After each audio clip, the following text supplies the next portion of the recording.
life, and I won't look back ever again. You ain't see me activated. You better hope that you never see me agitated. I think about my actions, plan them out, evaluated. That's how I end up on the top, man, I'm calculated. My mind's a weapon, my body is the engine. I'm never second guessing, I just do what I was destined. Cause I feel I got the blessing, persistence and obsession. That's how you keep progressing, I already learned that lesson, yeah. I'm changing who I am, I'm making a new plan, rearranging my life, and I won't look back ever again. You can't stop what's moving, you can't stop what's moving. I'm changing my life, and I won't look back ever again. No fear, see clear, you deserve to be great. I know it feels like things get in your way. Push through those walls and the others will fall. Sit up, stand tall, you can get through it all. I need some energy, anxiety's no friend to me. I have a short memory, I don't really remember things. That's how I move on, that's how I stay strong. A new day's on, I'll keep moving right along. And I feel like the pain in the past, it needs to stay in the past. You gotta take off the cast. I wanna feel like I'm a new person. I wanna have clear vision and purpose. And I feel like the pain shouldn't last. If you can move on and past the things that make you feel bad, and you can change in your brain, I'm certain. I've done it before, and man, I'm not perfect. I'm changing who I am, I'm making a new plan, rearranging my life, and I won't look back ever again. You can't stop what's moving, you can't stop what's moving. I'm changing my life, and I won't look back ever again.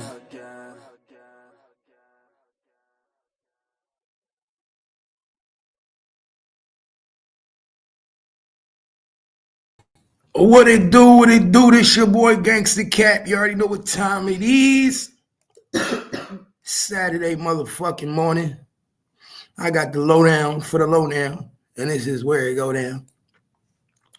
Can't stop, won't stop. Really say, take that.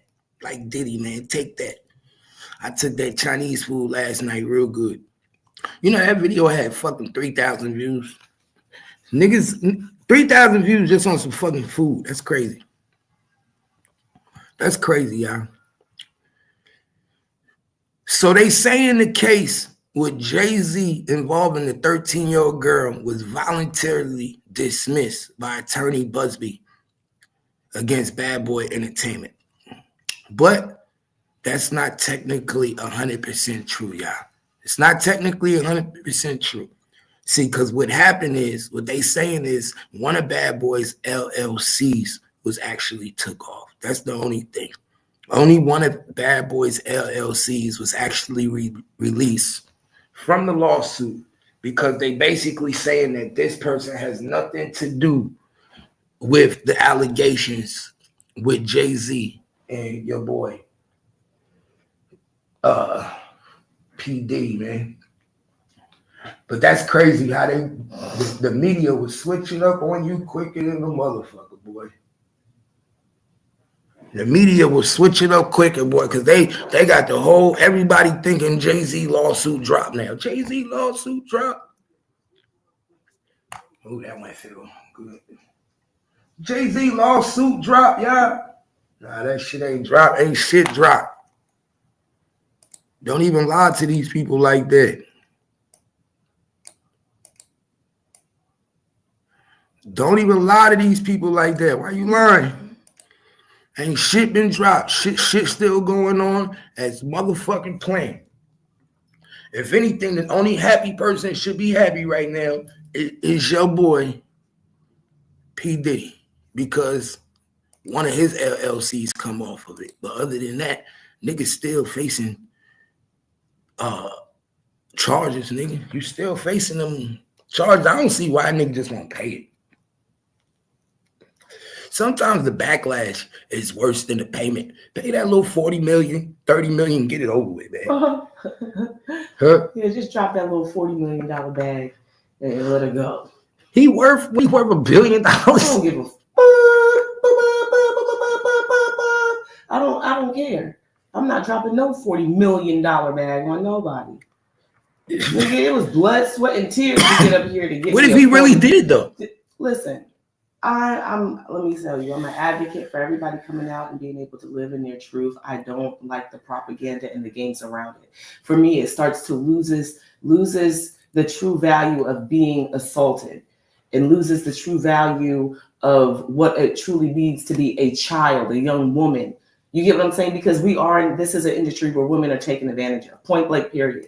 And if you don't know that yourself as a woman, and if you're not teaching that to your young girls so that they're not hopping in limos with anybody, then we already have a problem there. Mm-hmm. So the whole story is so convoluted with nonsense that now here we are ages away and we're sitting here and just drop the 40.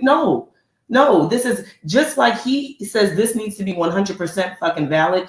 Show me, prove to me that this is what the case was, right? Because he feels like he's on the innocent side, that I would never touch or do anything like this. So if that's the case, you come show me face to face what you got on me. You get what I'm saying? Now, if it's a fucked up night, you don't remember, and it comes down to it, nigga, you want to drop that $40 million bag. But I don't. It's just like it's one for the victim. It's another for the person that's got to pay out. And like I said, it loses its luster in the media to me because it all becomes a headline, a gameplay, a way to release names, a way to get to court. So I don't look at it the same. But I'm not saying, just drop a bag, because there's a lot of people out here that's lying and come up off of a fucking lie. But my thing is, if you know you took place in something, you know you was there at a location, why let information come out? Why let it go forward? Yeah, fuck all what you think. These niggas don't really care about what you think. If they did, they would be in the corner and would have gave up on their careers years ago. You know how all the shit that we've said about Jay-Z, Beyonce, and Diddy? If these people honestly cared about your opinion, they wouldn't be the people they are today. The only people caring about the opinion is us. We make it the headline. We talk about it. They don't give a shit about what you say. They're going to make their money that's green anyway, with or without your opinion. It doesn't matter. So letting that out. So obviously, like I said, he must feel like he's on the upper side with this, because it's like, okay, what you got? Because I done fucking heard it all. This is not the first time that he's probably heard allegations, not being Jay-Z. There's a lot of shit that's probably been already tucked up underneath the rug. I'm just saying, this shit could have been gone. And if he wanted it to be gone, he would have made it disappear, right? Because they said he paid $100 million for promotion for the Grammy for Beyonce, $40 million to get her on a ballot. Like they were saying all this shit that that's why she was paid. So surprised that she won, freaking Billie Eilish. Everybody out there standing there crying because they're artists trying to grind and do their thing. And here she goes just getting it. And she's shocked because I didn't know I was on here for this one. I didn't know you did that. That's why he tried to give another hug. Same thing he did the last time. And everybody like, come on. You sitting there looking like with no emotion, like, wait a minute, Mom, did you think you weren't going to get, don't you know who you are? You the only one shocked and surprised. Why, you didn't know your husband put your name down and bought you a little ticket for you to win the war? Of course, no, you probably didn't know that, but that's how it goes. But that's something he's investing to. He ain't ready to just invest and drop $40 million on somebody out there in the courtroom. It's fucked up. Bad situation. I want to give her that money, man. If you know you did it, don't drag yourself through a long situation where it got to go back and forth and you know you fucked up. That's just my whole thing. That's what I just don't understand, man. If you know you did it, why put yourself through that bullshit, bro? Just get that money off, just like with P. Diddy. When he knew he did it and that video dropped, what'd he do? Pay that money. At first, he tried to deny it. Then eventually he's like, man, I don't fucked up. But they had been in negotiations with that. What I found out doing reading, they had been in negotiations with that for a good minute. Now here's where propaganda and show come in. Now we get to see the video. We're all excited. So when that money, then he pays. We're like, oh, he paid her. Well, they had already been just talking about this. But he was saying it wasn't true. Uh-huh. Remember, he came out publicly and saying that he never put no hands on her, and that's why they Cassie Peoples put the video out. Well, I'm saying right, because they had already been in it. He was denying it. It was new to us. They had been in this for a while, talking about this, her trying to write her own book, talking about coming out and revealing all of her stories. They had been doing this. That's probably why today, not today, but a few days ago, I read about, her husband, allegedly they're having issues at home. Like I said, this has been lingering in these households for a very long time. This shit is like brand new sensation to us. These people been going through all of this stuff. They don't just pop up for us to find out and they find out at the same time. What? We all finding out together. Oh, FYI, Diddy, look, there's a tape. You didn't know. The man that's cleaning up tapes, paying people to get rid of this shit. And now they say they just wait till they tell us that there's a tape. And then he finds out there's a tape. No, they brought it to him first. That's why they were already in negotiations for that money. Well, if they brought it to him first, why would he get on the internet and say there ain't no tape? That he never put his hands on it. That's why that sounds weird. Yes. Because if they brought it to you and there's a tape that's already out there, why would you? I seen of him was the one where he was saying that he had changed his life and he had did some things he wasn't proud of before. That's the one. Nah, he made multiple videos. The first video he ever made when the shit came out with Cassie, he made a video, and this is why he got ridiculed by everybody. Because the first video he came out and said, "I have never put my hands on Cassie ever in my life. I've never put my hands on no woman. These are lies that's being told on me. I have 2 daughters." He was saying all types of this shit. Did a whole Instagram with the beach behind him. In a cabin house, and he was like, I would never put my hands on a female. Then less than 3 days later, boom, Cassie video come out, and he kicking the girl. And people like, bro, this nigga just denied it to the whole world that he ain't never. You's a liar, bro. You's a liar. You literally just denied it to the whole fucking world. You never put your hands on a female in your life, and then the video come out. That's why niggas was like, oh, man, P. Diddy, you full of shit. Now we can't, but that's why they kept saying, now we can't believe nothing you say. Now we can't believe nothing you say because you told the world you didn't do something, and then a video come out showing you do it. So how do you want us to feel? Are you telling us, oh, I didn't grape these women. I never graped these women. I never had sex with them. Now we don't know what to put past you now because you lied to us to something as simple as saying that you put your hands on Cassie when you could just said, I was at a rough time in my life and I fucked up. I thought that's what I heard him say. That's what he said the second time. Yeah, the second time he said, "Oh, I was at a rough time in my life," and but the first time he wholeheartedly denied it. Never happened. Same thing everybody do. Wholeheartedly denied it. But that's what niggas was like, bro. The nigga thought that tape wasn't out there. Remember, because he paid for the tape. Remember, that's when we found out that he had took that tape, paid for the tape, and gave the dude $50,000 or whatever. But why wouldn't you think they can't make a copy of that motherfucker? Just because they gave you the tape don't mean that they wasn't going to copy that bitch.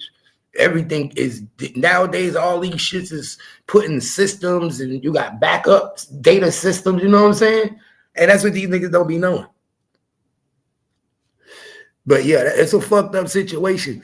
But the sad thing about it is the girl was definitely autistic, man. You heard that interview with her on CBS? Look, man, she was autistic. She sounded autistic. They don't show her face, but they show the interview where she did an interview where she talked about the situation and what happened to her with Jay-Z and all them, and she sounds autistic. You could tell, like, I don't know if it happened over the years or what, but you could tell that she's not a normal person. You could tell. Maybe that's why the taxi driver said Diddy would love you. I don't know. But that shit is crazy to me, y'all. That shit crazy. Definitely some rude boy shit. Definitely some rude boy shit.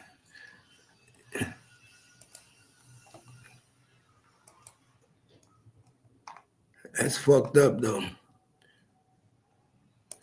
And if it ain't one thing, it's a motherfucking another. Y'all know this nigga can't stay out the news, bro. Your boy Tyreek Hill, man, this nigga be fucked. Remember Tyreek Hill played Miami Dolphins, got arrested outside the stadium and all that? Oh, yeah. So, he got 11 kids. He just fucking everybody. He don't give a fuck. He said, I'm just having as many kids. He said, I'm having fun. I'm a football player. He said, I don't care. He don't want no woman. So fun. Yeah, he just drop him off for you, like, Papa was rolling some wherever he laid his hat was evidently not his fucking home, because it's just fun. Just drop him off. You can have one. You can have one. You can have one. So now this is why these niggas need to be careful now, because now these white women are getting smart, yo. These white women is getting smart. So now this woman is suing him, yo, because she's saying when she came out to chill with him and flew out with him, and she was an Instagram model, she don't even know that she's basically claiming that he committed sex trafficking. Yes. Because that if you fly her, he flew her out. Yeah, but see how it's just verbiage, and I say that verbiage fucking matters. In modern day, I'm gonna say in the 2020s, people think that flew out is, it's a badge of honor. Slap it on your fucking chest. It's cool. We get flew out because the nigga is flying you out. You get a vacation. It's called trafficking in the underworld. Mm-hmm. See, in the light where you guys, it's fun. You taking your pictures. You as the female know exactly what's happening because you're not paying for shit on this trip, right? That's why they treat you and dog you out when you get there and you're talking about, well, I'm not sleeping in the same bed. I'm not doing it, bitch. You knew exactly what you were coming out here for. And so it's already an agreement. Just like when a guy picks up a chick off the street and she knows what she's finna get in the car for, and there's going to be a reciprocation of an action to get what you want. That's exactly what's happening here. So in this top light, we call it getting flued out. You know what I'm saying? In the real world, it's called trafficking. Trafficking. And basically, she's saying she got flew out, y'all. Okay. You know what? She flew out. So she flew out to see your boy. Right? They chilling in the backyard, everybody having a cookout. She playing football with them. She's a plus size model. She's 6 foot 250. She's 6 foot 250, y'all. Supposedly she hits and embarrasses Tariq Hill and knocks him over. He gets so mad and uproar that he tries to run her over like a running back. She breaks her leg. He picks her up, takes her in the room, and have sex with her while she has a broke leg. And now she's suing him for damages. Mm-hmm. Ain't that some shit, y'all? Yeah. Sophia Hall, 35, claims Hill flew into a rage and charged at her with crushing force after she knocked him off balance and embarrassed him in front of his family and trainer. Damn. So he tackles her and breaks her leg in front of the family, picks her up, takes her to the room, and sexually assaults her. You don't scream. I'm being violated. But she's not suing for the sexual assault. She's suing for the broke leg. I'm just saying. So fuck your leg. Fuck your leg. Fuck your leg. I'm with him. Fuck your leg. Bitch, you just did some stupid shit. You let a nigga who's a football player rush you, tackle you like a fucking, you ain't got no equipment on, tackle you in front of the fucking family because you bumped into him and knocked his ass over. And he ain't no lightweight neither. So you knocked him over and he got so upset that he flipped shit and bum rushed you like you was a fucking opponent. Mm-hmm. Breaks your leg, right? What does he do? Help you up and walk you to the room, or picks you up, runs you to the room and fucks the shit out of you. And you ain't suing for the sexual assault. You sue, fuck your leg. That should have healed. This is what I'm talking about. Dumb bitches. Next. What'd you say? You should say she gotta be dumb. Right, in front of his family, all of this shit take place, and then you in the room just allowing the fuck?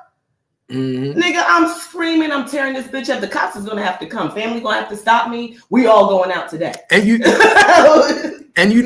know, this is the crazy thing about it, y'all. This would be the crazy thing about it. You know that she gotta be in pain. Exactly. He just tackled you. She says that he breaks her leg. So this is a football. So player. after an athlete that trains every day. So she had to go to the hospital and get a cast. At the speed that he's running to, because this is what you described. This man just got all upset because of a bump. You're a bigger lady because plus size is in there. They're trying to insinuate your size. Mm-hmm. But this man that lifts, eats, works out every day, you bumped him. How much does he weigh? And how big is he? What is his stats? He's the fastest player in the No. Like, how tall is he? Just maybe around the same height as her. 5'11". She's 6 foot, right? And how much does he weigh? Probably 185. Right. So moving through, right? Her hip knocks little Tyreek over. You know what I'm saying? So did she run and tackle him? Because what will make a man run, bum rush you, and break your leg like that, right? You mean she said that she said this was her claim in her lawsuit. She claimed he flew into a rage and charged at her with crushing force after she knocked him off balance and embarrassed him in front of his family. Yeah, no, bitch, you tried to act bigger than him and probably push him. This nigga flew you out the fuck, right? Because that's usually they started playing football in the backyard. Right, the intention, right. He got hit somewhere. Something embarrassed him in front of his family. Something embarrassed him enough for him to get upset. She tackled him. Right. You're right. You didn't tip him over. You wasn't walking she tried to really hit him. Yeah, you wasn't walking through the table and your booty knocked him down, right? Big girl. You did. That's not the case here. You applied some force to this man for him to feel embarrassed as a man. Now, is his actions warranted? Hell no.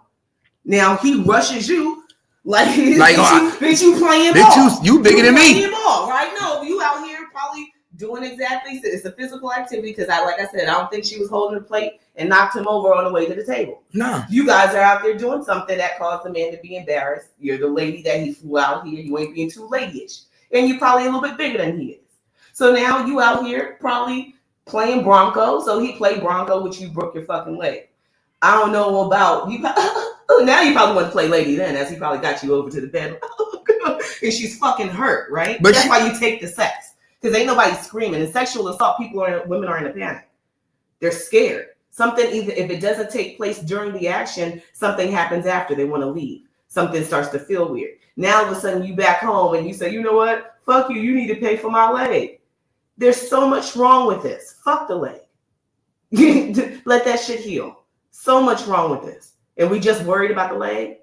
I'm telling you, you're not gonna get me. And the crazy thing about it is, though, bro, this is the crazy thing about it. The crazy thing about this shit is that you let this nigga take you in the room, put you on his back, and take you to the bed to have sex with you, and you supposedly hurt. If you were smart, you would have went straight to the hospital then, called the ambulance, created the report. He would have still fucked you with a cast on. Right, you would have had to heal this fucking leg, nigga, or it's going to be bigger than just me suing for medical damages. Not for real. There ain't no way you could tackle some, because if it's like that, he tackles you hard enough. He didn't tackle you innocently, and then you guys went and had sex. He tackles you hard enough that your leg was broken. And if he cared anything about it, he would have took you to the emergency room. Damn, fuck him, he was playing. You get what I'm saying? Mm-hmm. So all of this shit getting bum rushed and getting hurt was on purpose. That nigga was trying to hurt you, like you probably just tried to put a hurt on him. He probably didn't intend to break your leg.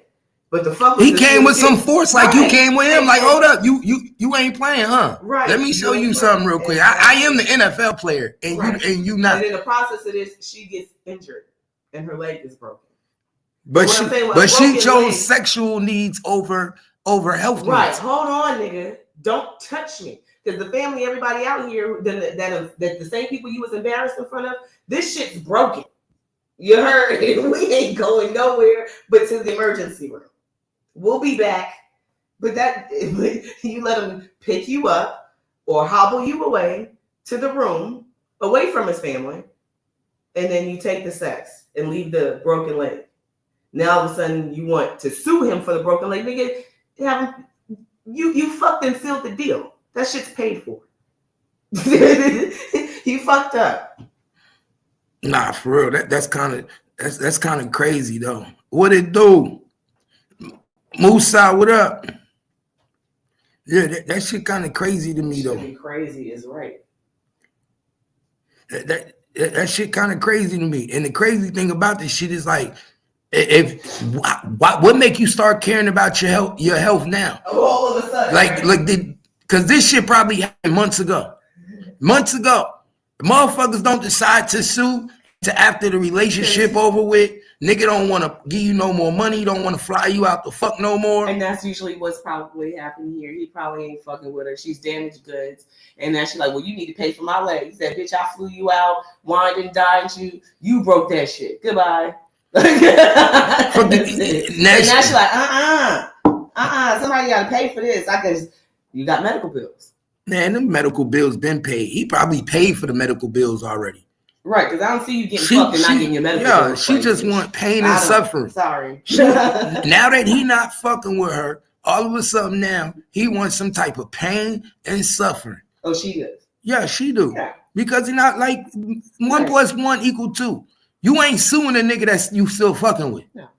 If she was still fucking with the nigga right now, please believe there ain't no lawsuit. So the lawsuit, the sex after the broken leg. Yeah, exactly. That's why she fucked the nigga instead of going to the hospital, because the money in the dick was more important than her leg. But now that they're not together, now your leg is important. This is why these lawsuits do be crazy. This is exactly why I don't feel you just run out and start dropping shit down to people, because everybody has a motive when it benefits them.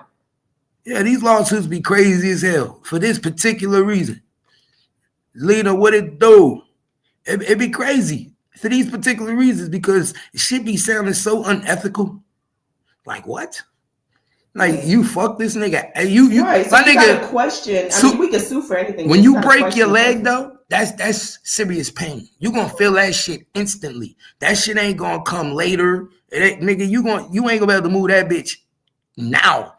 And this didn't come on. Tell me, it takes some time for football players to get hit on the field, right, and to get them to move off of this. You have the whole team that come out, all the medics come out, put them on a stretcher, and then you do the whole wave goodbye thing. It takes a good minute, right? We're usually in timeout while these people are being tended to. So this man hit you, broke your leg, and somehow you made it to the bedroom to fuck. He picked her up. Exactly. She said slung you up, broken leg and all. Yeah, carried her. Slung you over his shoulder. That's what the report said. Threw you down in the bed and fucked you. Why you threw the leg to this? No pain at all. I rolled my foot. Damn near I broke. I think I probably broke my ankle. Within minutes, that shit swole up. It was painful. I thought I was going to need an ambulance just to get back to my car because I couldn't walk myself. So you could tell that shit to people who have never been hurt. Like, this is insane. Your leg is healed now. You're done. You fucked the pain away. You're finished. Hey, money will do that to you though, right? Hey, that's that money. Now you want medical bills? No. She didn't even say bills though. She said she want money. Pain and suffering. She don't want this pain and suffering. Bills paid. For all we know, we gonna find out he paid them bills. Right. Well, I mean, like I said, you can sue for anything. It's about what the judgment is. That's what really matters. So whoever hears it, if they feel like she deserves something because they've been hurt by another athlete and played, they'll probably go in her favor. Because remember, this stuff is researched as well too, right? When you go and you try to get judges you go get a woman judge that's going to be sympathetic. Oh shit! We got breaking news, y'all. We got fucking breaking news. Oh my God. OMG, y'all. OMG, y'all. God damn. God damn, y'all. I would have never thought in a million years, man. I would have never thought in a million years, man. I would have never thought in a million years, man.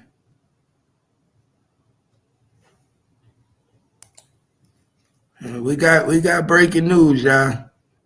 Uh-oh. What is it with these rappers, man? Gelo done fucked up already. He let that whoa get to his head. So this nigga done lost Nikki Babby, y'all. He about to lose Nikki Babby, y'all. All fucking ready. Niggas be letting that fame get to their head. You about to lose his baby and his girl. Oh, let me read this for y'all. For the people that can't read. This shit crazy, y'all. Already, let's go. So Miss Nikki Babby said, I see everyone has been sending me at Gelo cheating on me. I want to clear this up, and I speak my truth. I am just as surprised as you are. We spent 3.5 years together, and last week he decided to walk out on his kids, and tell me he got someone else pregnant, allegedly. And now it's creating a new life with her. We were just happy and planning family photos. I am beyond blindsided by this whole thing. The ultimate betrayal is not even the word. My daughter is not even 2 months old and dealing with this. Postpartum is very hard.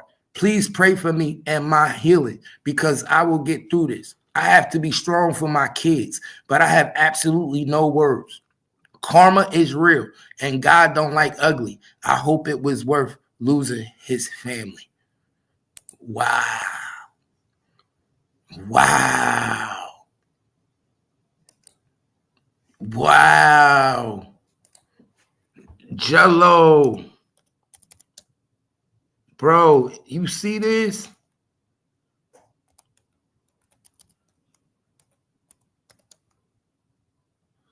Wow, Gelo. Wow, I can't believe you, bro. You just created your family, dog. That's crazy. Bro, I'm so fucking shocked, bro. This nigga just created his family, y'all. Damn, Gelo. Whoa. I know you ain't letting this rap shit get to your head, man.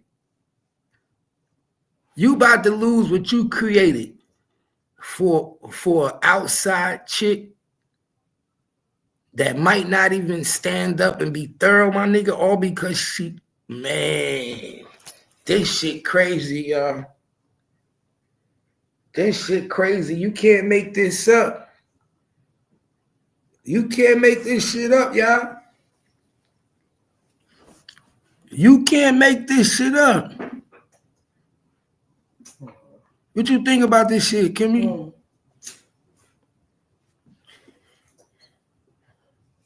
You trying to get him the news you can use.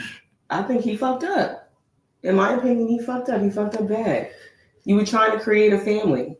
Like, see, that's why I say, it's fucked up. People, they don't recognize what they're doing. If you want to start a family, it affects so much more than yourself because you become a selfless person. So what you do affects your family and the livelihood of them to grow. But if you want to be a nigga that's just out here fucking, do that shit. Nobody told you had to get so fucking serious. You mess with a person and then you get into a covet with them and it gets so tight now you creating children. But you really don't even want that.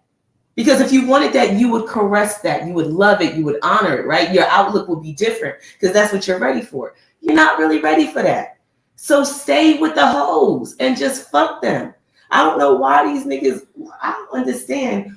With all the world of child support and scary shit that you done seen previous niggas go through, why you niggas don't fucking invest in stock in condoms?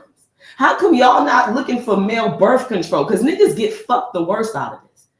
They get fucked. They end up with having to say, oh, yes, I'm just going to be a Nick Cannon and have 14, 15 minutes. Because I don't plan on using no fucking condoms anyway. So I'm just going to pop them everywhere I go. And you're fucking with people's lives. Not the women, because they know what they're getting into. You have to understand that, too. We want to put so much sympathy back on the lady like she didn't know who she was fucking. He know who he's fucking. She know who she's fucking. That's the reality of it. We can't say, I got tricked. So you don't think she got tricked? The new girl knew who she was fucking. She know better than Miss Nikki Babby, don't she? She know this nigga got another woman and a new baby. It's all over the news. So she knows what the territory is. He knows what it is. That's not his chick. Miss Nikki is the only one trying to build a family here because you thought that's what the nigga wanted to do. But in all honesty, he want to fuck. He want to be out here in the streets. He want to make music and be in that. You know, that's the lifestyle. Mm-hmm. But Miss Nikki, you knew who you were fucking with. This is a young man who is just getting ready to grab life by the horns for real and take flight. And he was young. I think he's way younger than her. Right. But you only go through that far because you're under the impression, okay, this is what you want to do. You sure? This is what we're going to do. Okay. And now the nigga's But he's also in his early 20s. Gelo's like 23, 22. Right. But what I'm saying is it's like that's a factor as well. But you can only go off of what a person gives you. That's all we have, right? When you meet a person, you learn their name, you start to learn about them. She said she spent every day with him for 3 years. They've been kicking it. Everything's been good. Taking vacations, pictures, laid up. You know what I'm saying? She's got a body. She's beautiful. You loving it. Now all of a sudden you get to, she said, yeah, babe, I'm going to lay out here because I just had a baby now. She said she's got postpartum. You can go out. Now the nigga open the door. And the world look completely fucking different. Damn, I've been missing out. You forget all about the family you got in the house. Niggas get tunnel vision. And all you start to see is the club, alcohol, drugs, the bitches. And you forget that when you get in the car, you got to turn around and go on back to home to reality. But it's fun out here. That nigga should have stayed out there. Stop playing with people's emotions. And that's just a personal thing, a personal growth. You can say it, but millions of people are not going to follow it. But when you don't, this is what happens right here. This good old hurricane that's getting ready to fucking happen because this is just the beginning. Sit there. Right, Lena. In a world of all of the diseases, the many people that have passed from diseases, everything that we know, and people are still out here having unprotected sex. Not even just for children's sake, because we know nobody cares about the children anymore. We can see that. I truly feel like nobody cares about children at all here. So they don't care about making them. They make them frivolously and don't build families to take care of them and teach them who they are, where they come from. Then they don't care about protecting them because they're being abused and trafficked and misused. So I don't think that there's any care about children at all. Adults make stupid ass decisions when it comes to procreating. Bro, I would have never thought in a million years Gelo would have got caught up like this. I think it would have took him some time. Like she said, the baby's only like 2 months. Nigga, so you've been lying. You didn't really want this. You just tricked me into thinking that's what you wanted. You didn't really want this. You don't think she could have stayed dating and doing the shit she wanted to do? It's the same thing. That's what, be honest with up front with. Listen, we gonna kick it, and I'm only looking to fuck about a year. It don't sound right, but you'd be surprised how many chicks be like, well, I'm looking to settle down in about a year anyway because I got to start making babies, because that's always in the back of women's minds. You know what I'm saying? So it's like, I'm only gonna fuck with you about a year. I might not even like you after 6 months, nigga. This might work. Okay. And you don't even have to be that blunt, but you just be honest with yourself and be like, I ain't really looking for very much. I'm only dating. People be so scared to tell a person that you don't know that you're only dating. You have no obligation to this other person. You're just meeting and you scared to say, you know what, I'm only dating at this time. I'm not really seeking a relationship. If something comes, then it comes. Or just be like, listen, I'm not into it. Mm-hmm. I only casually date. I like to go out sometimes, have a good time, companionship for dinner, but I don't want to have a real relationship. Then you get to talk to the other person and they say, well, I'm trying to settle down, so this is not for me. Okay, thanks. This is only dinner today. Goodbye. Like, these are people that you don't know. You're spending your time to get to know them and then fucking them over after you're done. It's manipulative. No, you ain't never lied. That should be crazy. I can't believe that shit. I can't believe you did that to Nikki. That's why I like that hat that Charleston be wearing. You say, I believe everybody playing. Me too. Because everybody is fucking playing. Everybody's a liar to me. Everybody is lying. Whether it's something big or something small. So everybody is lying about who they are, where they come from, what they do. And inside of your stories, you're throwing tidbits of lies to embellish or to look for sympathy, one or the other, because we all have an emotional need for something, right? And you look to get something out of any relationship, whether a friendship, relationship with your mom, you want a reciprocation of an emotion. So we do manipulative things. Everybody does it. Children do a tantrum or do things to get cookies or their way. Adults do it the same way. He wanted to fuck with Miss Nikki Babby. So whatever he wanted her to believe, nigga threw it on her. And she believed and honestly, she probably was like, I know better than to be fucking around with this young nigga. But I'm going to do it because he come from a family. He good. She knew better. You know what I'm saying? You know better, but you let your guard down based off of what he was able to sell you. Now she like, what? This nigga's been fucking around. I knew. She hurt like a motherfucker. Yeah, because you just laid up for 9 months carrying this man's child, and now you give birth, and you're going through postpartum, and postpartum is a serious thing. I didn't get too much.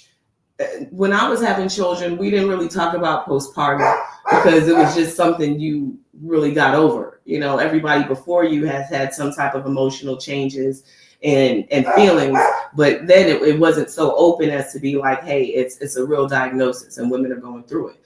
So now your body has been stretched out, your emotions have changed, your feelings towards being a new mom, your future, all types of things are going on, and you get these feelings where you are needing support. And now you have to go through your new baby just being here, 2 months old, like she said. And this man is cheating enough to have a baby with someone else. Give me a break. People are evil. I'm telling you, that shit is nothing but evil. But that's why she said God don't like ugly. And karma is most definitely real. And I say this about karma. I'm just now recently realizing that for karma to happen, you as the person who has been done wrong don't have to do anything. I'm meaning like a lot of times we get somebody does something or says something and we feel like we've been wrong. And then we tend to, out of our own emotions, be like, we need to get revenge. We need to do something, some type of get back. But in all actuality, I'm learning you really don't have to do anything. If that energy will definitely come back. It does. And people can't jump rope and skip it. It definitely hits you hard. And if it doesn't hit you directly, it affects someone else around you. And it'll still affect you in a certain kind of way. There's so many scenarios and you see it all the time. And we don't know how to diagnose it. We're just looking at tragedy after tragedy after tragedy. But karma comes around full circle. It won't miss you. Karma coming back round and round. Mm-hmm. Because and here's the karma. Because this chick that he just fucked and got pregnant, it ain't gonna mean but so much shit.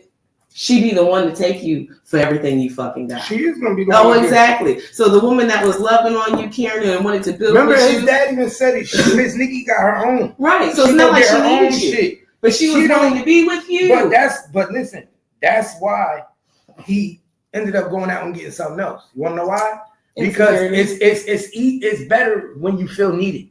Yeah. When you feel needed, the argument is different. He's still young. He's not that secure in his manhood. Yeah. When you feel needed, the love is different. When you fucking with a female that's a boss bitch that got her own, guess what ends up happening? You start feeling like she don't need you. She could go out and do me dirty because she don't need me as much. You see what I'm saying? As much as a nigga that's fucking with a girl that you know, she ain't gonna go out and do me dirty. She need me. She know I'm that nigga.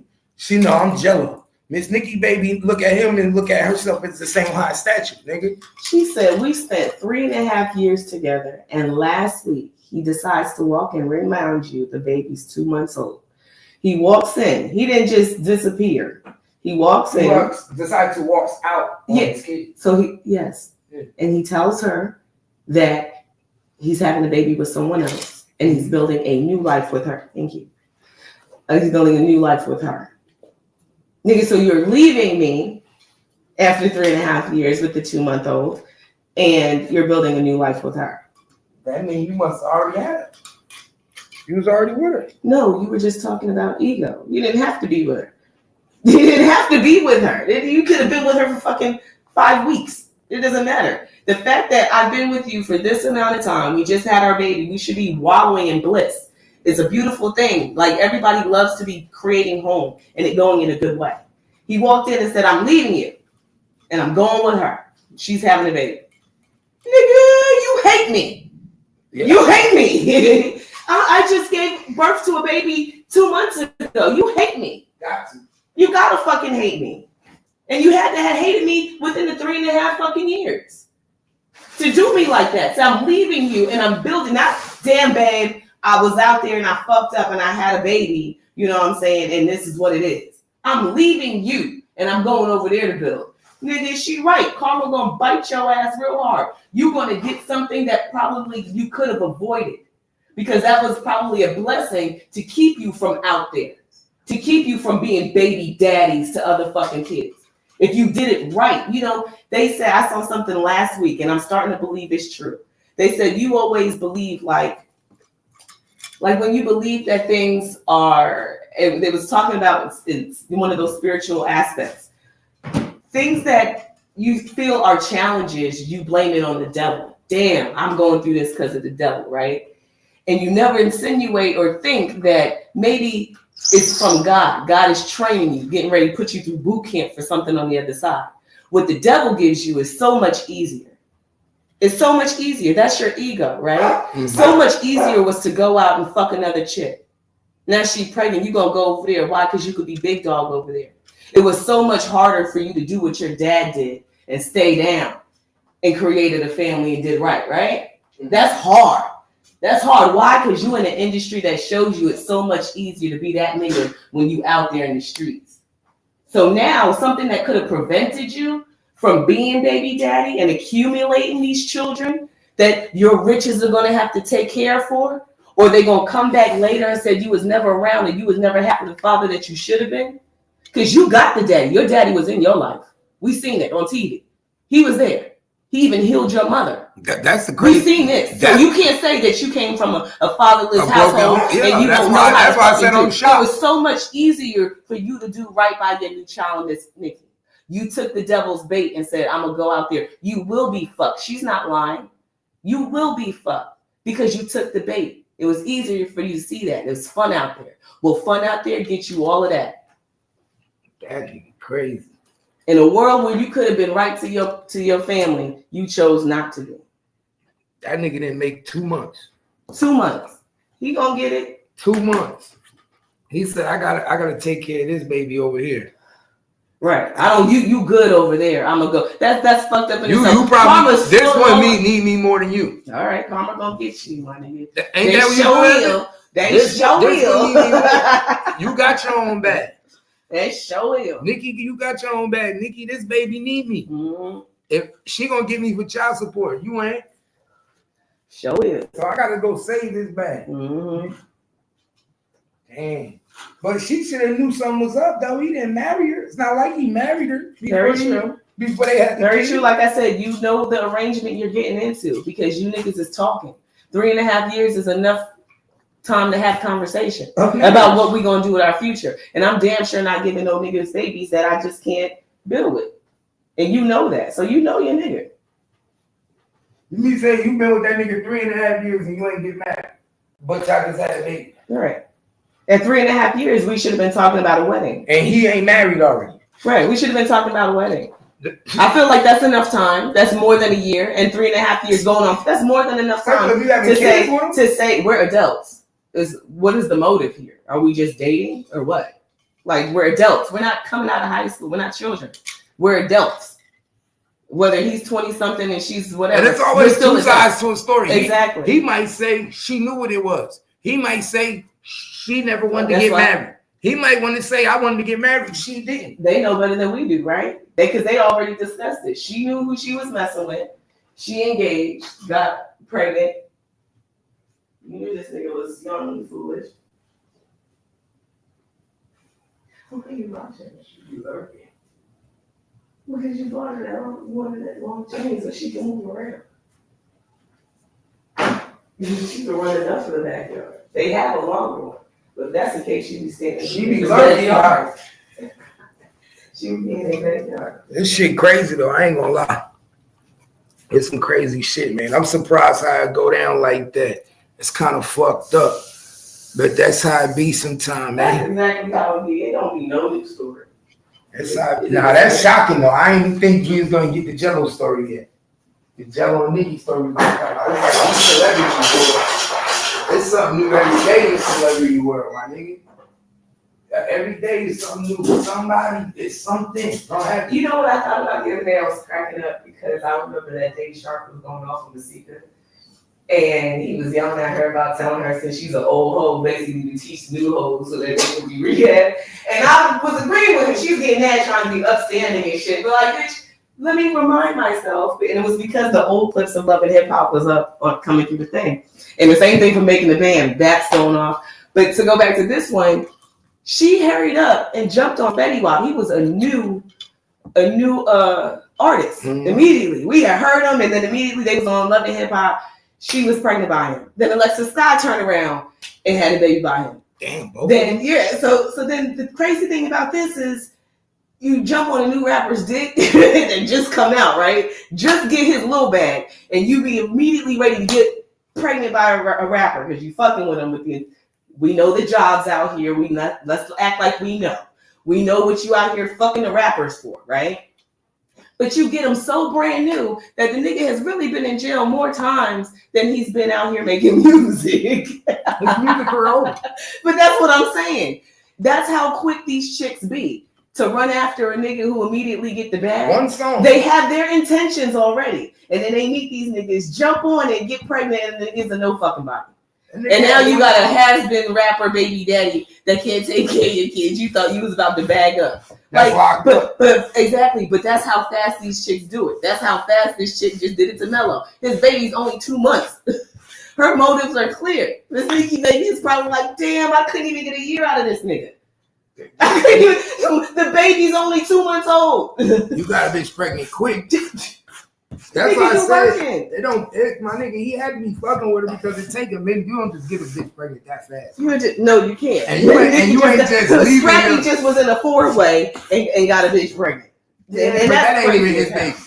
She know that ain't his baby. Well, she already coming for the bag that he don't have because she asked him for a brand new car. After she said she had a fucking car. That's how he should know it ain't his baby. She said we got the DNA test immediately after I had this baby. But before that, I'm gonna get a car out of you, a house, you ain't getting 2 shit. Strollers. He looking like. She said you coming to the baby shower?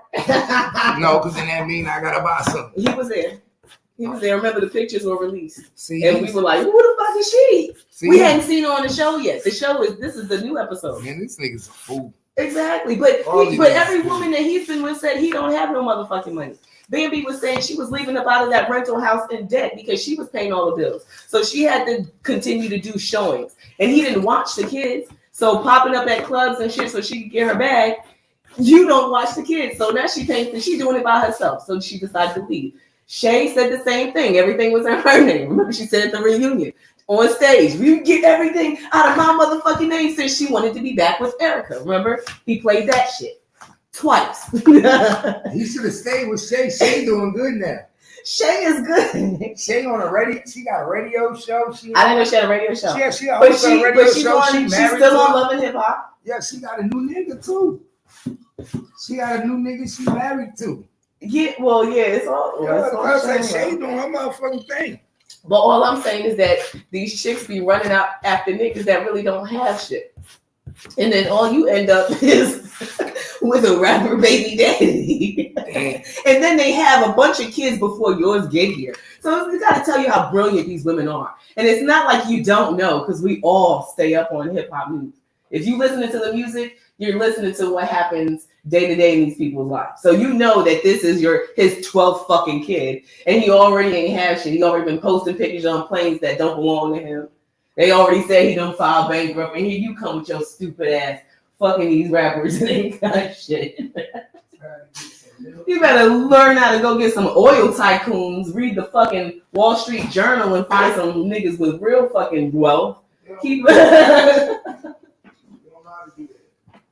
don't know how to look at the city council people and see who work up down at the fucking city hall who the lawyers are, who the judges. You just keep staying down here playing in the cesspool. Yeah.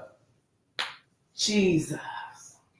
Everybody don't know how to do that, man.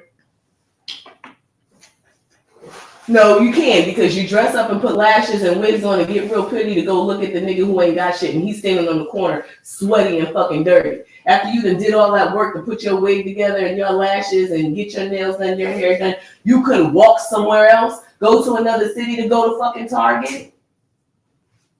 You had to go to Target in the hood to get a hood nigga that ain't got shit after you done put yourself together to look like something. No, go to Target in a whole nother neighborhood where don't nobody know you. Go to Walmart, go to Costco, go to get your nails done in another neighborhood. Go to get your car washed in another. It's only but $1 and some change. And go be around some other fucking people. You keep fucking around with roaches, you're gonna keep scratching. You don't get shit. Yes, I am. Step your fucking game up. It's 2025. You don't gotta look that far now. It's all we got online now. Social media. Niggas ain't gotta go there. What do you mean? I know. I'm not an advocate for that. I think that's bullshit anyway. You're still not. You might as well talk to a person to fucking person. No, you might as well. But I'm not talking to engage and to help that. I'm talking about doing something new. You know, set a new fucking trend for yourself. It don't have to be for everybody, but for the 1 or 2 people that are listening, that be like, you know what? Fuck that.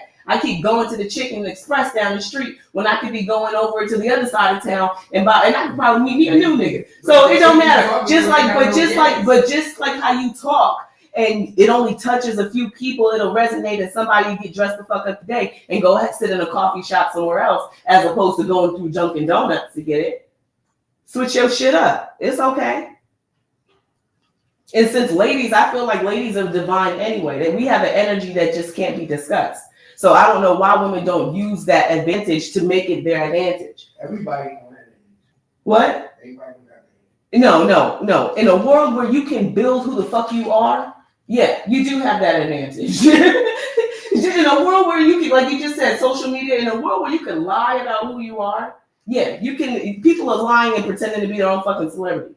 I'll be watching YouTubers and they be getting on planes, right, going Emirates and all of this shit. And you're like, who the fuck is this bitch? And then you look and you're like, oh, she got like 6,000 followers. You paying for all of this shit yourself. You ain't got no motherfucking money. Then you look at what she do and she sell lashes. Like, stop playing. You can create who the fuck you are. So you can definitely get your stuff together, put on an outfit that you didn't wear before. If you ain't got to go to Dillard's and buy the fuck Fashion Over that shit, Shein it. Put your new wig on, get your shit together, and go past the corner, past the block niggas, get on the bus if you got to, sis. Because ain't nobody got to know where you coming from. You just out in another city shopping, getting ice cream. Get back on the bus, and then that nigga that's out there that says, oh, the one that flows through with the fucking BMW and say, oh, man, what are you doing out here? I just come out here to get my coffee. I just come, no, and start building some fucking quality with people that have something to do with themselves. That's 1995. No, it's not. It's building to do. So that you're telling me not to tell women in my community to do it, but yet we're sitting here every day talking about fucking child support, EBT, living off of the state, and how black men are leaving their fucking families. But you want to tell me not to tell a woman to get yourself no. I'm talking about if you don't have it, don't count yourself out. If you don't have a car to get yourself to a different destination, go somewhere. I'm talking to people that understand, they understand the note will be taken. Because what you say doesn't resonate with everybody. That's not how shit happens. You don't just put it out there and everybody say, okay, yeah, that's what we're going to do. No, unless it's on social media being positive, it's not going to you're not going to hit that. What I'm saying is, as a female, don't you see enough of this shit we going through, fucking ladies? Those that are listening, ain't you tired? And we always talking about the caliber of what we do and the caliber of man that we get that's not helping. So if you're tired of that, try to start with yourself. If you tired of getting these bum niggas, you may be attracting them because you may be a bum yourself. So do your hair. And if you ain't got none, get a fucking wig. It ain't nothing but $25 at the fucking beauty supply store. Do what you got to get yourself feeling better to the next level so that you can move away from a certain type of lifestyle, a certain type of people. And I'm not saying everybody across the board is the right type of person, because everybody has some shit with them. But what I'm saying is putting yourself in a different mindset and different demographic that you can start to learn something yourself. If you go to Dunkin' Donuts in the hood every day to get your coffee and all you run across is some guys that ain't got shit going and niggas that can't get you right, why would you stop to give them the time of day? You should get yourself together so much that you start to set yourself away. Be like, well, I brushed my hair today. I'm looking a little bit too cute to be talking to you, and you don't look like you have what I need right now. So let me stray away. So maybe you need to go to Dunkin' Donuts on the other side of town because you're feeling a little bit better today. And this goes for men too. It's for men too, because it goes for men too. Because men are not exempt from meeting a horrible type of chick. And sometimes you meeting that horrible type of chick because you don't elevate or move through your demographic differently. People are scared to leave. They don't feel like they can move away and do anything. I'm not saying move away in the text of picking up and leaving. But sometimes you look at the other side of town and you create a barrier as if you can't go there. Like somebody has exempt you. This is 2025. There's no blacks only signs or go through the back. You don't have to do that.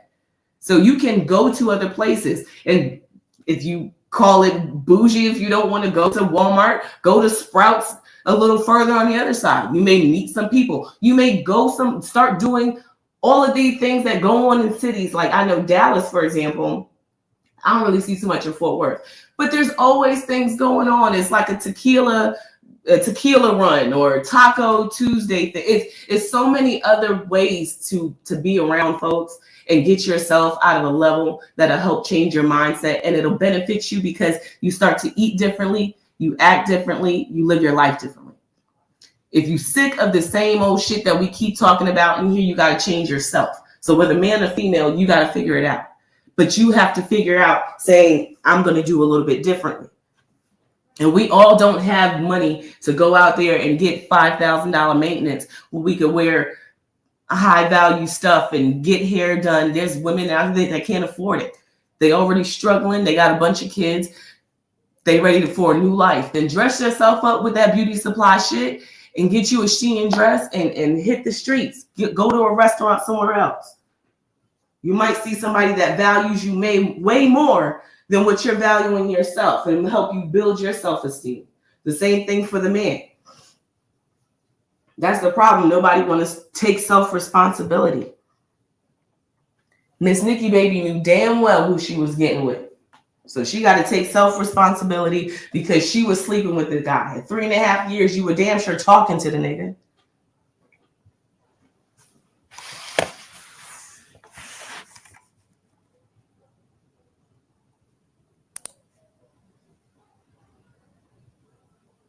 Thank you, Top G. I appreciate that. I really do, because I don't try to go, and I don't keep a lot of female friends for that exact reason, because I feel like I have seen so much and I've grown so much. Just life is your journey. There's supposed to be lessons in this, and it's repetitive. It's the same stuff over and over again. I tell gangstacap the same conversations that I'm engaging in today, or the same thing I was sitting around the adults being nosy, listening to people go through when I was a little girl. So nothing in this game has ever changed. Nothing has changed. So wouldn't you say that maybe the person has to be the one to change? And I know it's therapeutic. It's hard to get therapy outside your house. It's hard to dig deep inside and start to be your own therapy. But damn, somebody's got to do something, because that's the only way that you're going to start to try to vet or combat as much as you possibly can.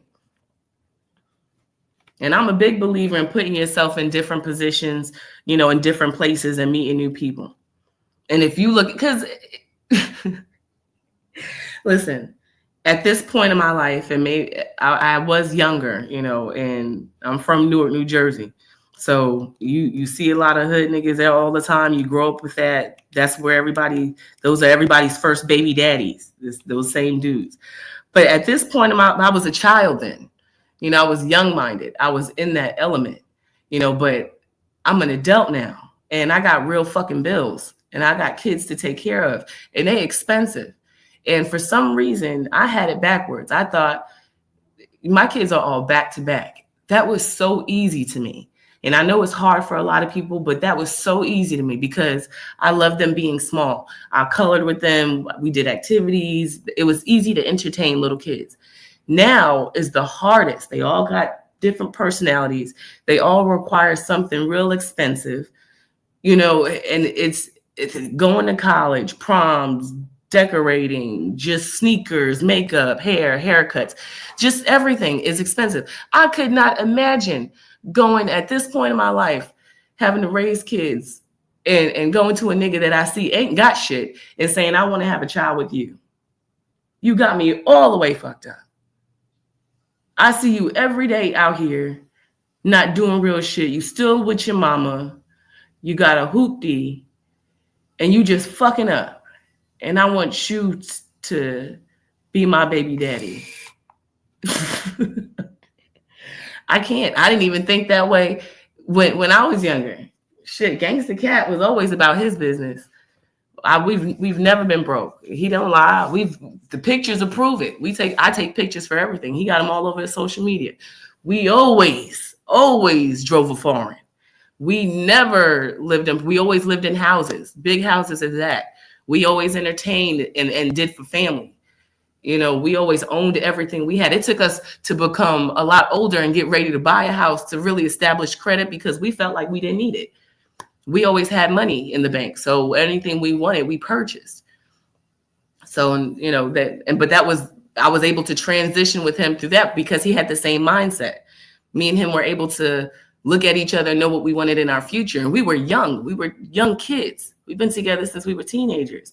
And we knew what we had wanted and who we were. He knew my family. Excuse me. So it was, maybe we're different and not too many people are like us. But there's no way that I didn't even look at the hustling niggas back then. I wasn't trying to talk to them, none of them niggas, because they was going to jail. And I didn't want to have to come back to my friends and be like, oh, my boyfriend's in jail. Everybody I knew had a boyfriend that was locked up in jail. That wasn't cute. That ain't no relationship. And then when he got out, he didn't want them.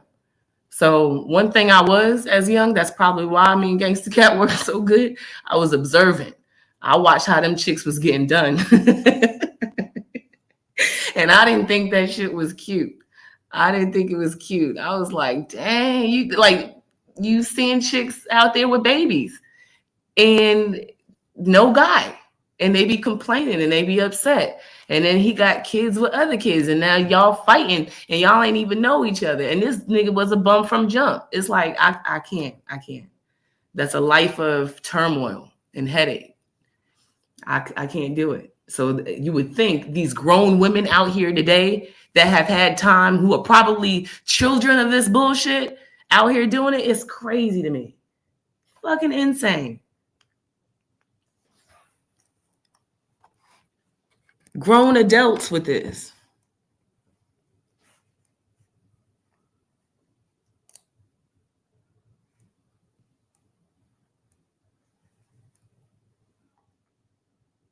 And then they turn around and act like they don't know that the nigga was messed up. Or you didn't know the chick was a thought. Well, you met her at the park.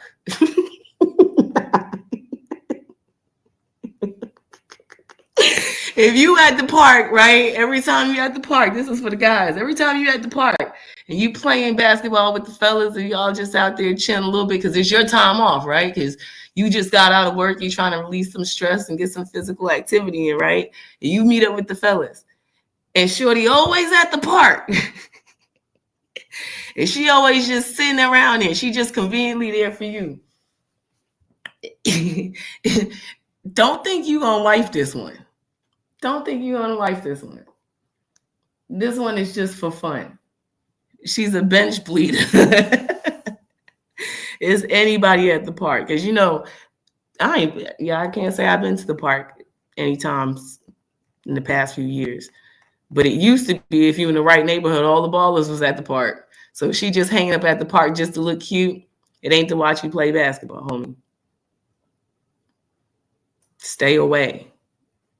Stay away.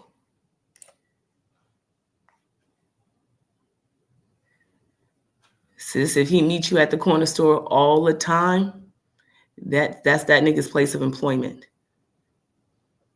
That is his place of employment, and he don't have nowhere else to go during 9 to whatever hours he leave. If the nigga leave, he may go back to the trap house where the other niggas is at.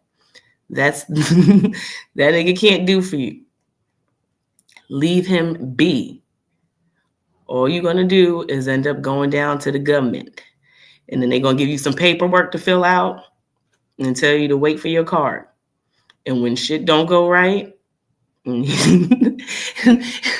then you left with that. It's unfulfilling. I'm not talking about people who end up in those situations, because sometimes people just be manipulated, things be fucked up, and you can't get nowhere. And those are the circumstances. I'm talking to the ones that can clearly, Jesus, that can clearly try to be avoided.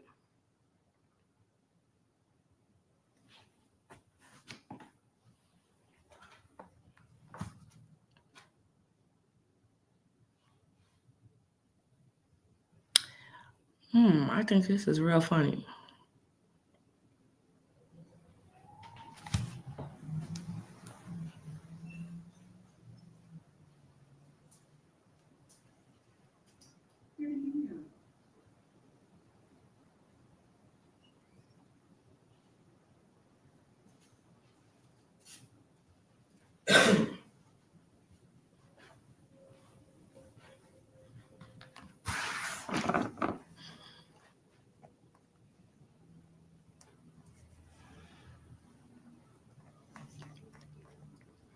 So I guess gangstacap went to the store. I don't know what he went to the store for, because it looked like we got everything we need right here. Watch, I ought to stage a whole argument when he come in.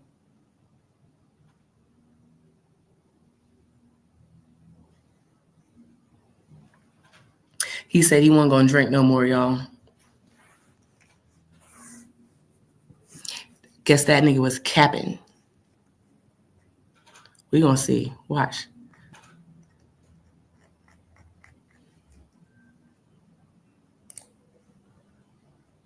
Right, Lena. He's straight capping.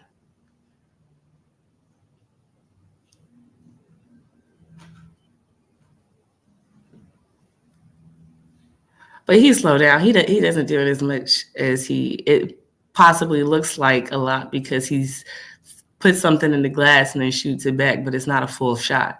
So he doesn't drink as much as he used to. But I told him, you still need to cut down on alcohol. Alcohol is like, I'm not a drinker. I haven't drank, man, I occasionally have a shot. But when I was younger, I started drinking as a teenager. So I was drinking probably pretty much a good portion of my life, but more when I was younger. I was able to have drinks and more cocktails. I can't drink anything now. Maybe a shot or two puts me in a right spot. I say a right spot as being not even tipsy, because I don't like to be tipsy. It just makes me feel nice. That's all I need. I don't need to get sick. I don't need to be drunk. But I can't take any level of alcohol at this point. I can only take like maybe a few shots and I'm good. So I'll be looking at him like, you a monster. You can take it. That's why so many niggas be getting done up on this internet. Gangstacap getting go mode.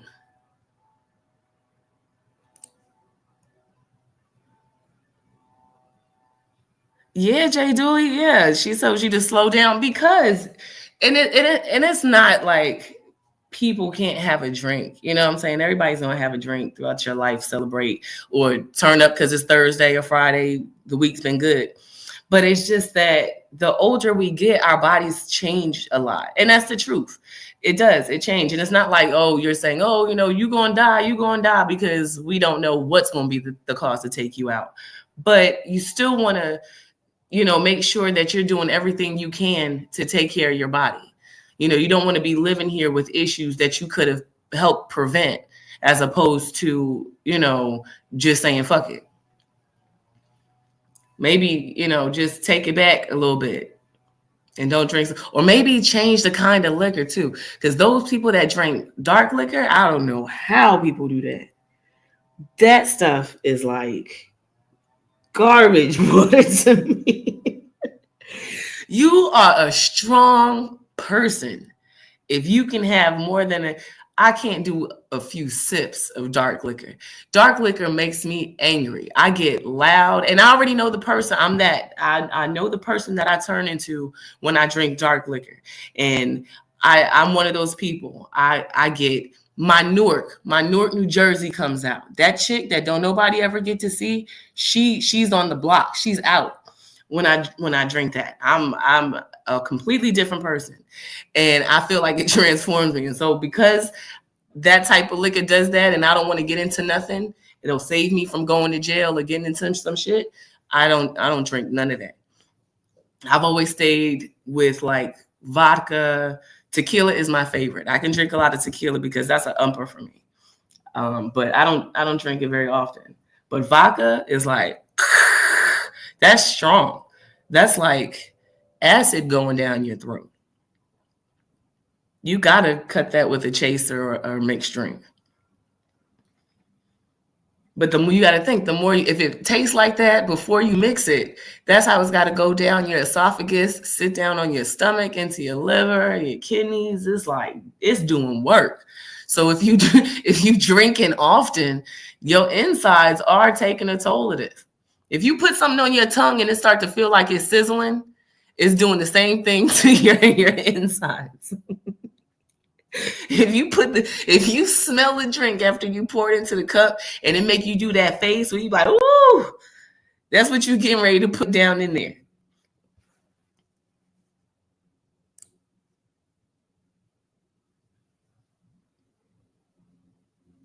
Me too, Lena. I'm always like a evening drinker. I'm not a mimosa person. And to me, that's not, I don't like champagne, but I'm not a mimosa person, not really an afternoon like cocktail drink. I would like to drink in the evening because I'm kind of settling down my day at that time and I'm chilling.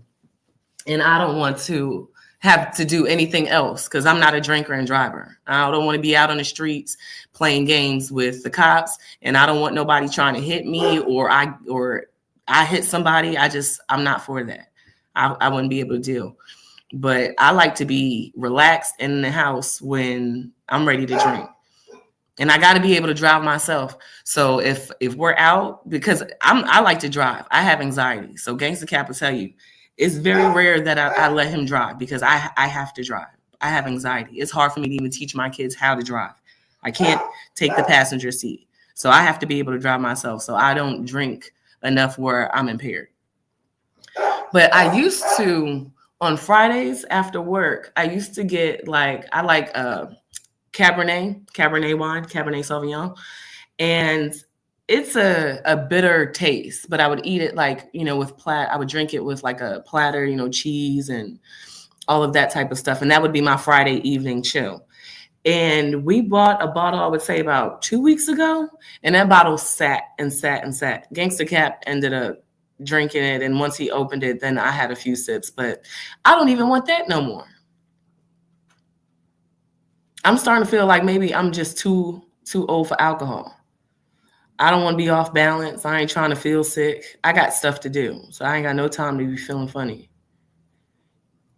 Because even to where my evenings were to myself, my kids are liable to be like, hey, I want to go to McDonald's, or can you my friend's going to pick me up and take me there, but can you pick me up? So I have to be on 10 all the time. I really have to fight for some downtime so that I can be like, hey, listen, I'm going to have a drink. I'm chilling. Don't nobody ask me for nothing.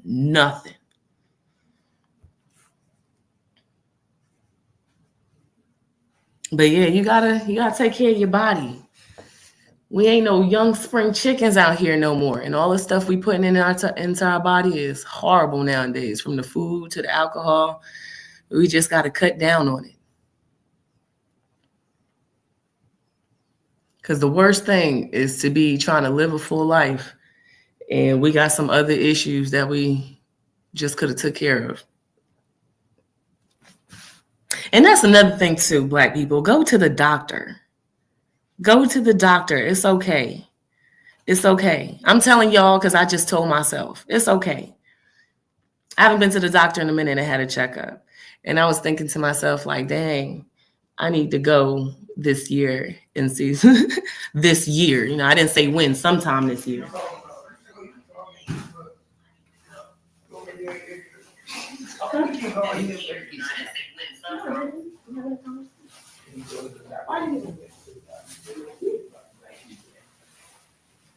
Don't tell Black people to go to the doctor. I didn't go to the doctor. No, I go to the dentist. I go to shit. I know what I'm saying. Black people, take yourself to the doctor. Hell yeah, because we getting shit that we can't discuss and we don't know anything about it, and then we go and it's too late. I just saw a lady on TV the other day. She was 32 years old, diagnosed with breast cancer. That's getting younger and younger and younger. No, yes, you do want to know, because we were talking about drinking and it's fun and it's chill, but we gotta take care of ourselves. We gotta bring it down a little bit. So in the same token, we don't get to flip our bodies inside out. So we don't know what's going on inside of there. We feel fine, but you don't know why you're a little bit tired more. Because the lady said she was getting tired and all types of stuff, and she was oversleeping, and she wasn't even going out with her friends. And that's how she went to the doctor to find out it was a form of cancer I hadn't heard of. But that's how she found out that she was and they diagnosed her. She was only 32 years old.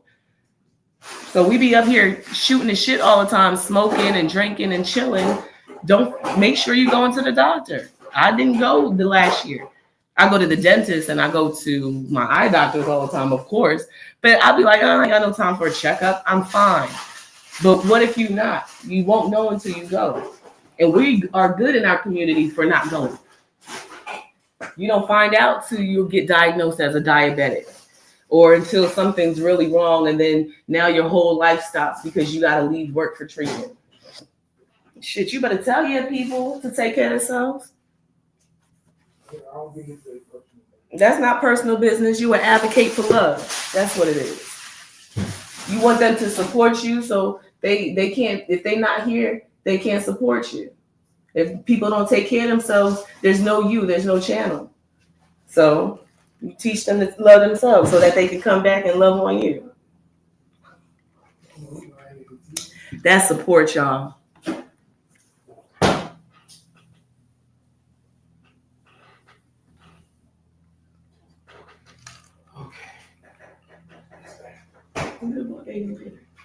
You only bought the eggs. I bought milk too. So yeah. Damn, y'all. I said I was going to stage an argument. I wasn't prepared. I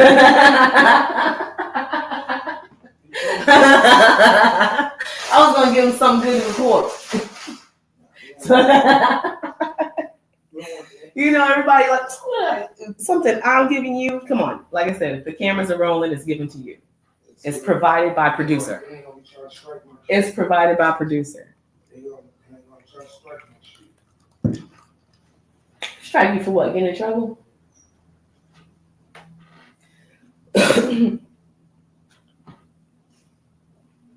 It's a beautiful day out here too. It is so nice. It's only 10:37. Yes.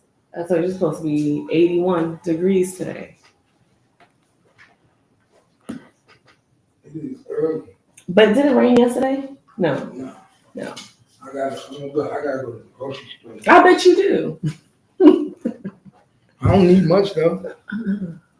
Well, the kids said they don't want you to go. Why? They said for me to go because you didn't get chicken nuggets last time, and you didn't get the chicken. See, but I can get chicken nuggets this time because I already got fish sticks. What? They got fish sticks, so I can get chicken. Like I don't even really need no pizza. What happened yesterday? What? What happened yesterday? You told me to get it. I thought I heard you on the thing. No, you did not. You knew. Nigga, that's why you got the eggs. I knew I should have staged something. It would have been good, y'all. It's good. I'm good with coming up with shit at a dime. It would have been a good one. No, you got the eggs because you couldn't come in here empty-handed. Knowing that you said, I'm going to slow down. I said I'm going to get milk. Oh, so the eggs and milk. Yeah, I got eggs and milk. I'm one of them niggas that go for milk and come back. You full of shit, man. What you mean? I got a gallon of milk. I got some eggs And the vodka. Didn't you say I was listening to you? You said I didn't say nothing. You said I hope he go get the vodka. No, I didn't. I did not say that. You said I hope he go get the vodka. Because I said we got everything we need in this house. So I hope there's he go no get reason the to go vodka. to the store. You only went to the store and got the eggs and milk. Bro, didn't she say? Because you knew you was getting vodka. No, I had to get the eggs and milk because they gonna eat cereal today and we eat eggs and bacon tomorrow, right? You don't want nobody to hold you accountable. That's why you said it and then pulled this today. You I always do the same literally thing. heard you soon as I came on and was listening to you. You was listening on there? As soon as I heard So then you would have heard me say that. You said go get the vodka. You said I hope he go get you the said vodka. you were slowing down. I did. How was that slowing down? It took me 2 days, a day to go get another bottle. That was a whole day. And I ain't coming here and open the bottle yet. I ain't rushed. I'm taking my time. Good one. Okay. Well, let us sit here for at least an hour. An hour? Mm-hmm. You crazy. For at least an hour. At least, nigga, you can't make an hour. Hell no. You can't. See what trying to tease me. You can't make an hour. Man, you what? Don't give me no. So you want me? She trying to rap me? No. They just said we all knew where you went. She said to see they already knew when they get quiet a little bit. They said gangstacap and ran to the store. Hey, I'll tell them quick. I'm going to the store real quick. Put this music on. Had to go get me It'd be intermission. a model. Make the store run awesome. Hey, y'all make sure y'all support the content. Support Kimmy. Support that Cash App. All proceeds, you know. Kimmy definitely shares. The proceeds definitely get shared. Did you say Kimmy C shares? she got shares in the proceeds. She got shares in the Cash App, yeah. So she get her percentage. You're so stupid. Not for real. Don't you got shares in the Cash App? Yeah, shares in the Cash App. You got shares in the shit? She said she got 3 shares, 4 or 5 shares. You know what I'm saying? Y'all know how we do. Gangster shit. Take a shot for me. First shot of the day, 10:41, y'all. I tried to make 10:23. No, you couldn't. No. Woo! There you go. Get you a shot. No. Get you a shot. No. You got to. No. That's breaking my rules. I mean, that's breaking my rules. I at least have to eat. man, get a shot. I took a shot with you the other day thinking I was being a big girl the other morning. Oh, I had heartburn. I was like, this is why you know better than to do some shit like this. You know better than to do something like that. I call myself being like, all right, fine. One for me. Because they all hot. That's what the kids like. Those are actually good though. These are hot as hell. No, those are good. They're not spicy. Flavors. I ate one. And you know I don't do spicy. But yeah. It's crazy out here in these YouTube streets. It's crazy out here in these YouTube streets. Oh shit, Lena with the Cash App. I forgot to drop the link. Man. What was I doing? If I would have learned how to work that, I would have did. Nah, you can't drop no link. I ain't letting nobody. They might try to play with you. KP might come up here doing some crazy shit. You know, somebody else might hit you with some shit. You know how these niggas do. Some weirdos on this motherfucker. Gotta be careful. Can't be on these streets by yourself too long. Yeah, I gotta keep you off the streets. See, you see how these hoes getting done on these YouTube streets. You get mad for telling them to get off the streets. I I said, sis, go find you a new block to play on. You said, nah. I said, shit, you put it on, get your beauty supply store where you're going to play on another block. And Gangstacap said, You told nah. her to put on a jean dress. Whatever you got to do. Yeah, Like, wow. I'm not going to front like women out here, everybody buying fucking Louis Vuitton and Chanel. Like, that ain't the truth. That's just the shit. And even that shit is coming from DHgate. If you want to do that, order it from DHgate and perpetrate like you paying the dollars on it. Either way, go be around some people that look like you can afford to play with them. Fuck you playing with bums for and then get mad when you scratching. They say you can't do that no more. Why? Oh, you can't look like something? In a world where everybody's trying to be somebody, you can't look like something? You can't order from DHgate and none of that no more. Or then go to Big T's. What the fuck? Everybody don't live in Texas. Then go to your local swap meet. And the shit that they dress the lady up on when you go to Terry's, and everybody got a bazaar. You can get your shit together. For a little or less. Figure it out.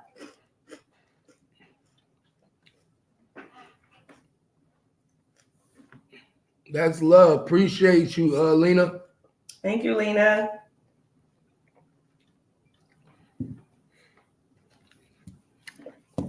Appreciate you.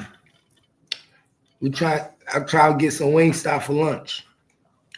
I'm trying to get some Wingstop for lunch. You know what you think? My Wingstop for lunch? Huh? That shot was too much for you? What you drinking? Water with ice. Ooh. Water. That's scary. Water with ice is scary. I remember I told you, I said, drink you some water, you feel good. You said, no, give me some milk. What? You mean to tell me you drink milk over some damn water? Hell yeah. I drink milk over water. Water's the last thing I'm drinking. We need I don't know what it is. Water the last thing I drink. Yo, I probably would never drink water if the shit I drunk didn't have water in it. Like tea, iced tea got water in it. The Kool-Aid has water in it. So the water is the main base. But my water got flavor. I ain't never drink just straight water. I don't know how you niggas be drinking. But you put a lot of sugar into that just to drink it. That's not healthy for you because I don't know how y'all drink just straight water. The sugar is not good for your body. I don't know. Straight water is just crazy to me though. It just tastes so like bland. Like I can drink water all day, every day. Hell no, that shit I can't do it. I can drink water over soda. I don't drink a lot of soda. The only thing I do drink is the tea or the lemonade. Other than that, I drink water. Remember, you got mad. You said every time you go out to the restaurant, you order water. Who orders water when they go to a restaurant? Usually people want to get a drink of whatever is at the restaurant. I'm fine with water. I can't do that. I can't do that, yeah. That's what I got now, Lena. I got water with ice. I filled it up with a bunch of ice and then I poured the water in it. Yeah, I can't do that. She be tripping. I probably drink too much water. I probably drink too much water. Yeah. You know, because I drink water literally all day. You could die for drinking. From the time I wake up, I start with a cup of water because it wakes you up. Well, you could die for drinking too much water. Don't ever forget that, y'all. Don't ever forget that, y'all. You could die from drinking too much water. Don't let them niggas lie to you. Too much water could kill you. What is it called again? Water toxicity. Yeah, water toxicity. Mm-hmm. But I think you have to really be drinking. No, we did look it up. I forgot. She drank like less than a gallon in less than an hour and died. Oh, well, no, that's a lot. That's a lot putting on your stomach. Like you can die from that shit. Room temperature is good too, but because they said like the cold water, they say that's not even really good for you because how it puts your body through like a cold shock from the inside. But you ain't gonna tell me nothing. I'm still putting ice in my water. But room temperature water, sometimes you feel like you can't taste it, so you have to drink more of it. Like when it's cold, I know I'm sipping it because it is cold. But if you drink room temperature water, you guzzle it, and then you be like, "Did I really just drink?" You don't even feel like you drank anything because it feels like it's the temperature of your body.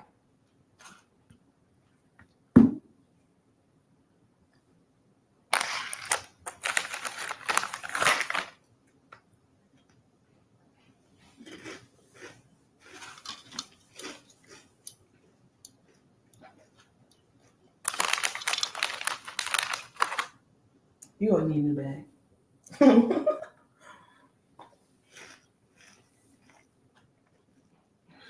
Trying to see what else going on in this bitch.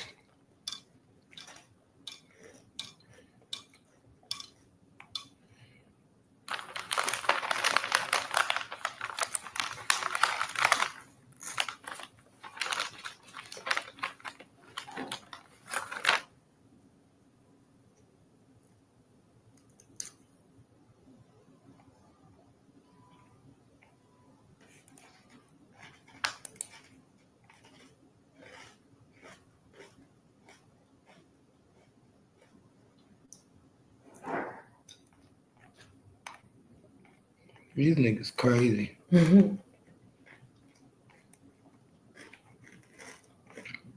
Always some new shit.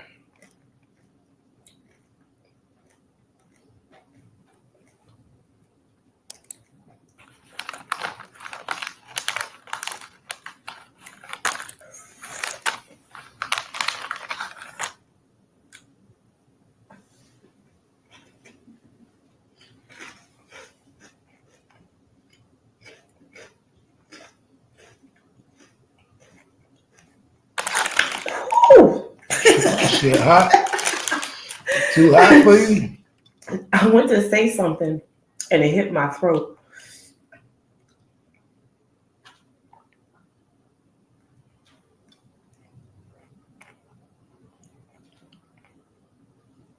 Yeah, they all over the internet now.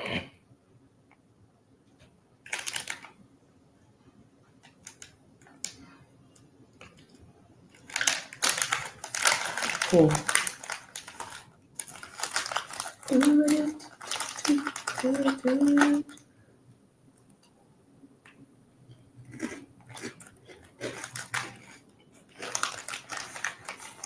It's wild out here. It's so nice. I feel like I should be doing something. I feel like we should be getting some of this TI money. Like I need to do something.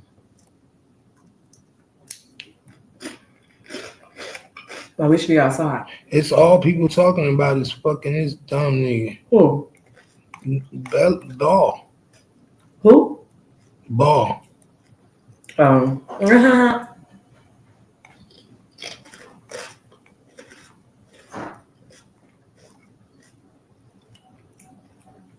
Yeah.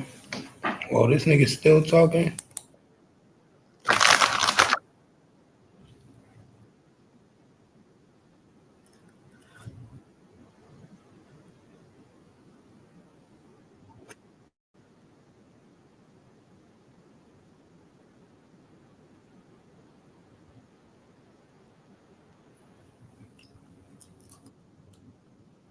So Supreme, hold up.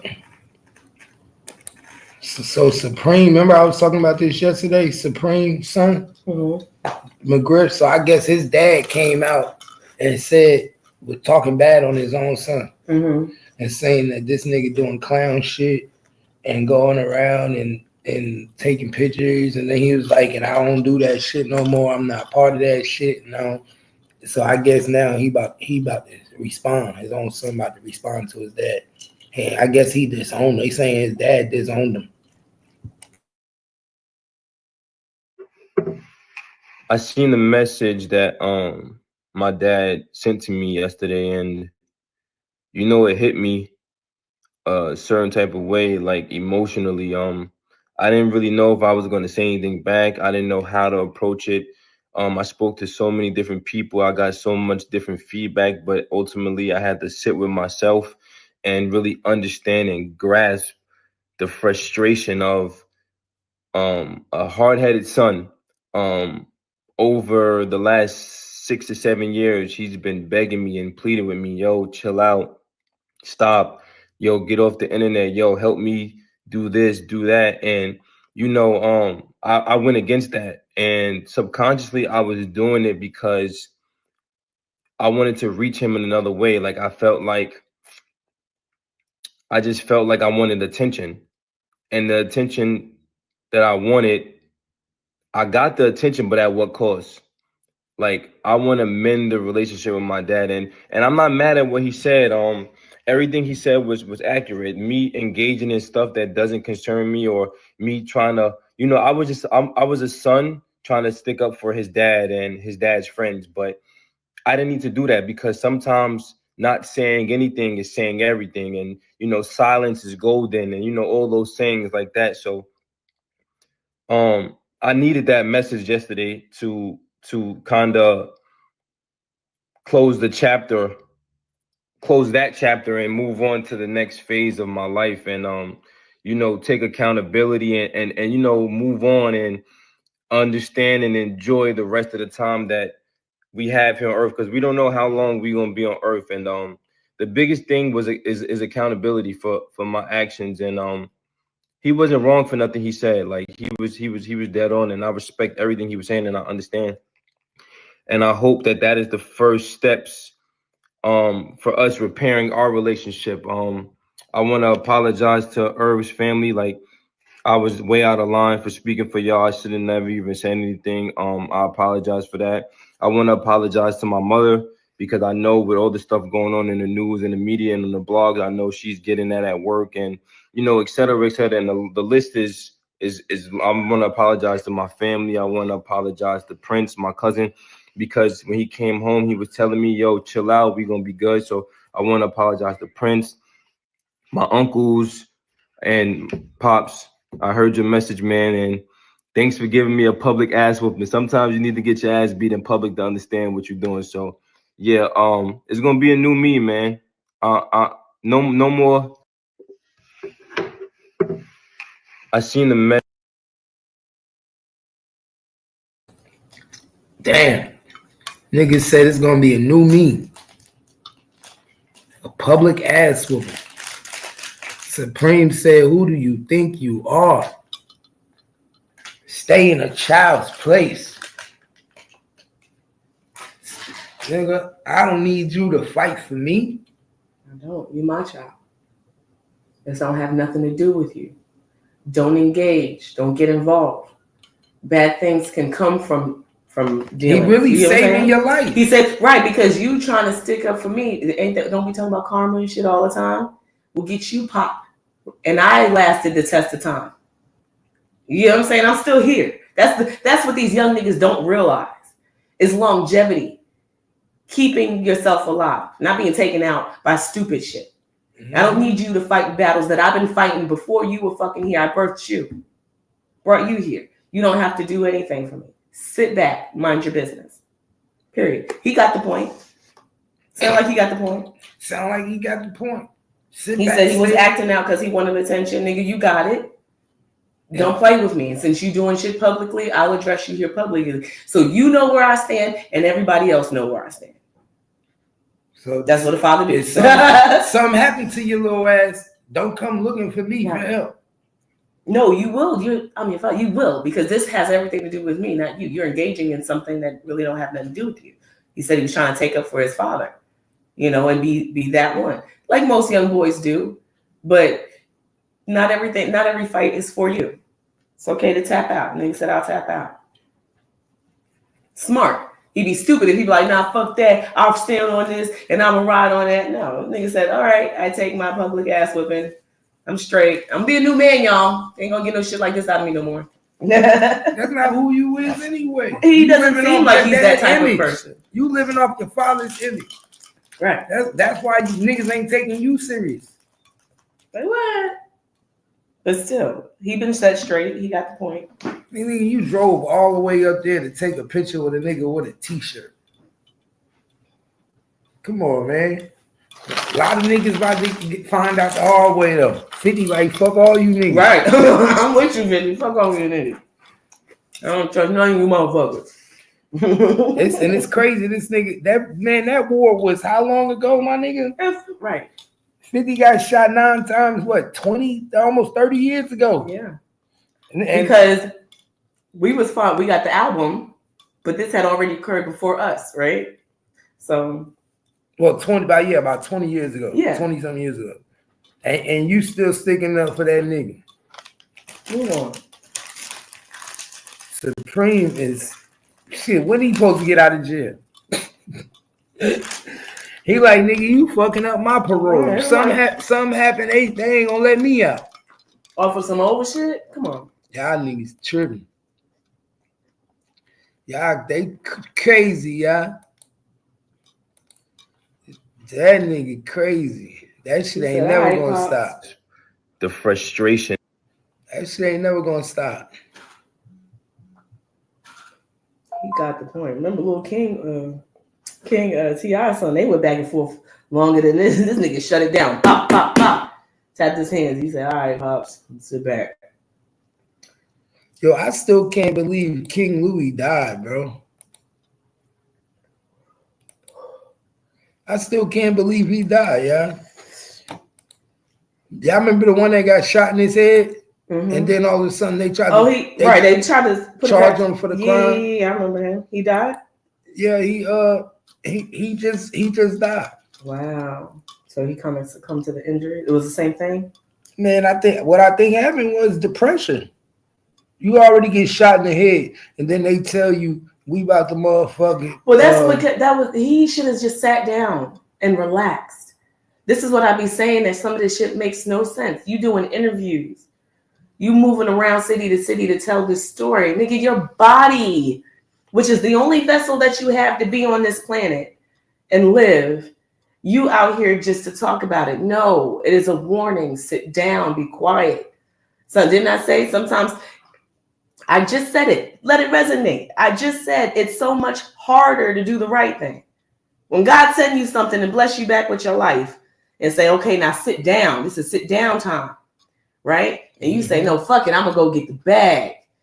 Nigga, that is so quick to... Okay, fine. Okay, you fine. want to know that I honestly think, though? It is wild. I think when they announced that they was going to charge him because they noticed that he was... See, he messed up because when he started doing those interviews, he showed the state that he was competent. Right. The objective was to act like you wasn't competent. You right. Get your check, act like you don't remember shit, nigga. Give your days and relax and get your money.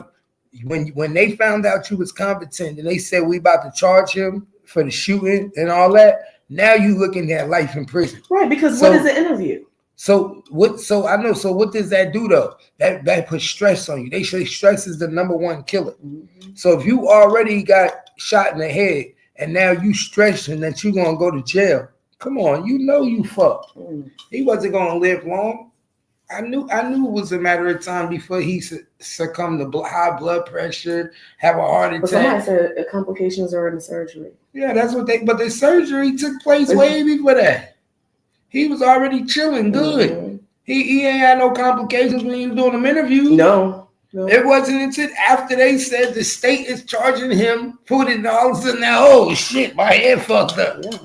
And now you can't come back from that. Now that puts a lot of pressure that you should have been using to keep yourself going. I'm telling you. Now you got to deal with it. Your brain ain't the same after you get shot in the head. This shit was split open like this. Right, it was. So you think that nigga, telling that nigga you about to go down, that the state is charging you now, Atlanta's charging you. What that meant? How you think that nigga brain started feeling?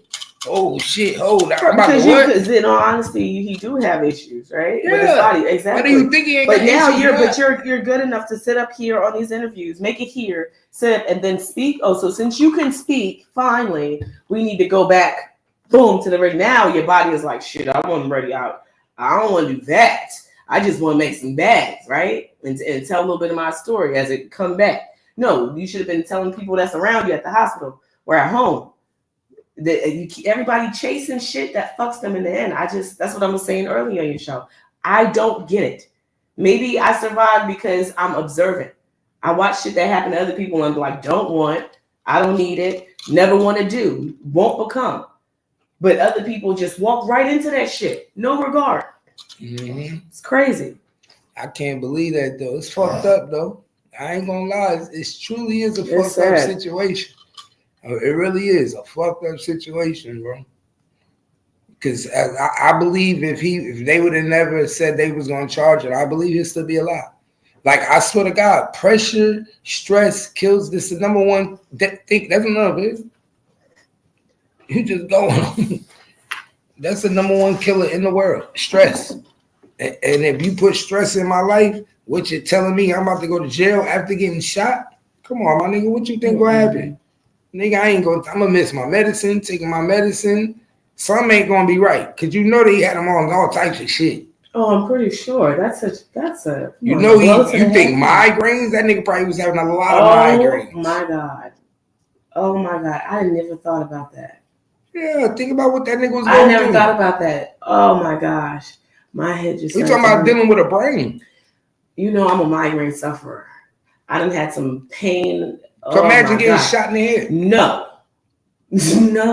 Now they got to put a plate in your head. No, I couldn't imagine. So think about it. The train go by. Microwave turn. Imagine the microwave on. You can't be around microwave. You know, it's been nice. You know, just like when somebody gets a toothache or something, you want to bang your head on the wall. That shit hurt. Mm-hmm. Like anything. So I couldn't imagine that. Ooh. It's fucked up situation. Fucked up situation, man.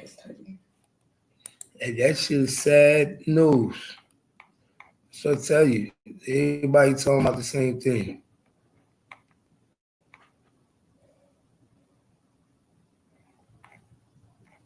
So you hear Lamar Gelo. Gelo supposed to be celebrating his motherfucking new song with motherfucking with Lil Wayne on the remix. And this nigga over here talking about this bullshit.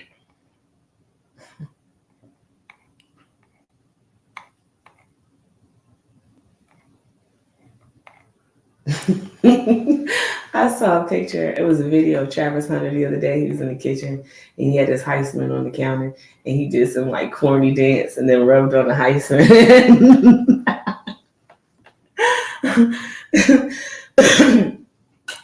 He looked like he's doing better.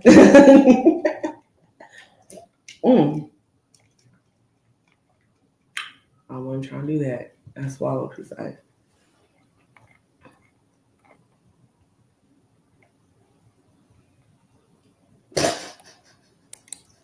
Another dummy. Y'all don't need me on national TV. Yeah, they would talk about. You know your total career earnings. I think I made $100 million. If you look, this nigga said he blew $100 million. Bro, how you go through $100 million, y'all? Yo, how you go through $100 million though? Think about it. Imagine having $100 million. This nigga Antonio Brown said he spent $100 million. Nigga, how the fuck you spent $100 million in 8 years? Let's do the calculations. Right? 8 years? That's what it comes down to. I'm not going to do it. Nigga spent 8 years in the NFL. 8 years in the NFL.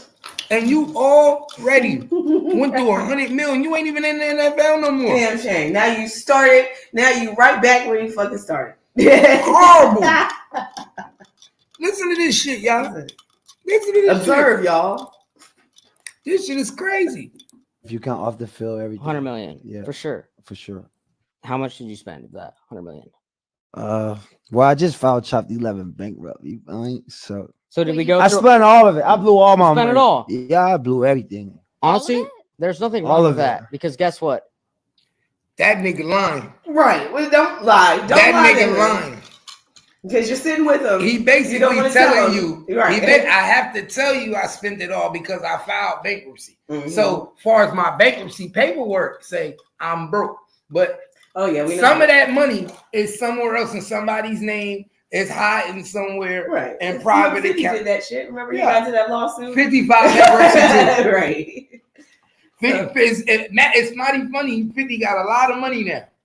Everybody's like, he broke. Man, remember 50 came with all that money and was showing it. Like, hey, he just filed bankruptcy. He ain't supposed to have no money.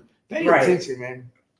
And don't it like bankruptcy? I'm not sure how that process goes, but doesn't it like alleviate your debts basically? Like consolidate some, right? And then you can't afford to pay them. You don't have the income, right? So boom, there it is, right? But that doesn't go away. That bankruptcy. No, bankruptcy. No, it shows that you filed bankruptcy, but it takes away all your debts. You have no debt no more. If anybody, that's why anybody that owes you can't get shit from you because you ain't got nothing. Right. Then after that, people start gifting you things again. You say, here's a car, here's a house, this is for you. They start gifting you shit. Everybody want to gift you something. If you're having fun, wait, over what period of time? If you had a great time, then no, listen. You already say something stupid. But I just had my financial, like my people who like in my life, they just took the money I made in the NFL and they didn't make that money mine no more. You know what I'm saying? They put it away from my family generation and the trust and then just threw it out there. So whatever I made in football, I just saved it for my family generation. This nigga lying. That money gone. You ain't got shit. Man, this nigga keep lying, bro. Do you know these handlers take your money faster than you make it? Yeah, she said, well, as long as you had fun. Bro, these like those are the chicks I'm talking about. Stay away from her. He said he blew $100 million, and she said, that $100 million was blown. He probably was able to touch 20 million in that.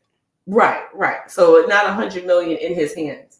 Right. And the reason that people don't understand is they put financial advisors, they put handlers, they put tax people around you to where they know how to take your money. And this is the crazy thing about it, because why? Get paid because you're paying them. and this is the bad thing about it, because we don't know how the system really works, right? We don't know how to do this shit and do that.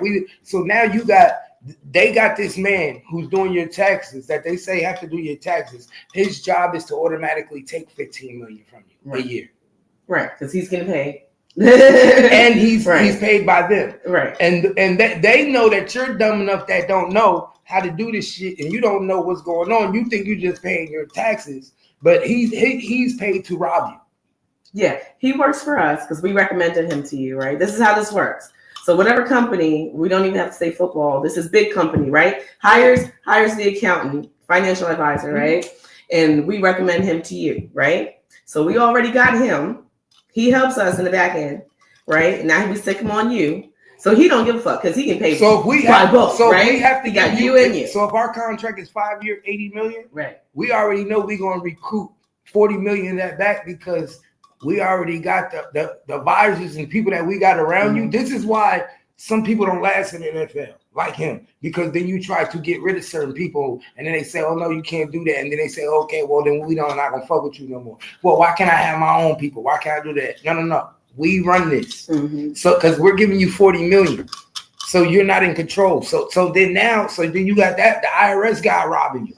Then you got the financial advisor robbing you because he got to tell you what to invest in so we could make you believe that we have to get this tax money reduced. Because you are a high profile football player or you can make a lot of money, what do? Pay a lot in taxes, right? So the only way for us not to pay a lot in taxes, we have to do what? Lie through you out the year and tell you got to have investments. You got to give back. So now you think you're giving back your money to associations when actually it's going into people's pocket. You think you're giving 100,000, 50,000 went into a nigga pocket. 10,000 actually went to because you can't keep up with everything. You too busy playing football. You know what I'm saying? Then they tell you to invest in this apartment building. You think you got an apartment building, come to find out that's in an LLC name of another corporation. Right. You don't own shit. So then you like, yo, I invest in all these shit. Yeah, you invested. You didn't understand the word. Invested. You invested. Not mean you invested and you getting a return for you. You invested. Yeah, that's what the fucked up part about. That's why I say you gotta watch out. That's why they don't fuck with smart people. No, they don't. They be like, yo, did you find out? Yo, I don't even. So you telling me y'all took $500,000 of my money, but I don't own this apartment? Oh no, we used you as an investor. Wait, whoa. So what's my return on it?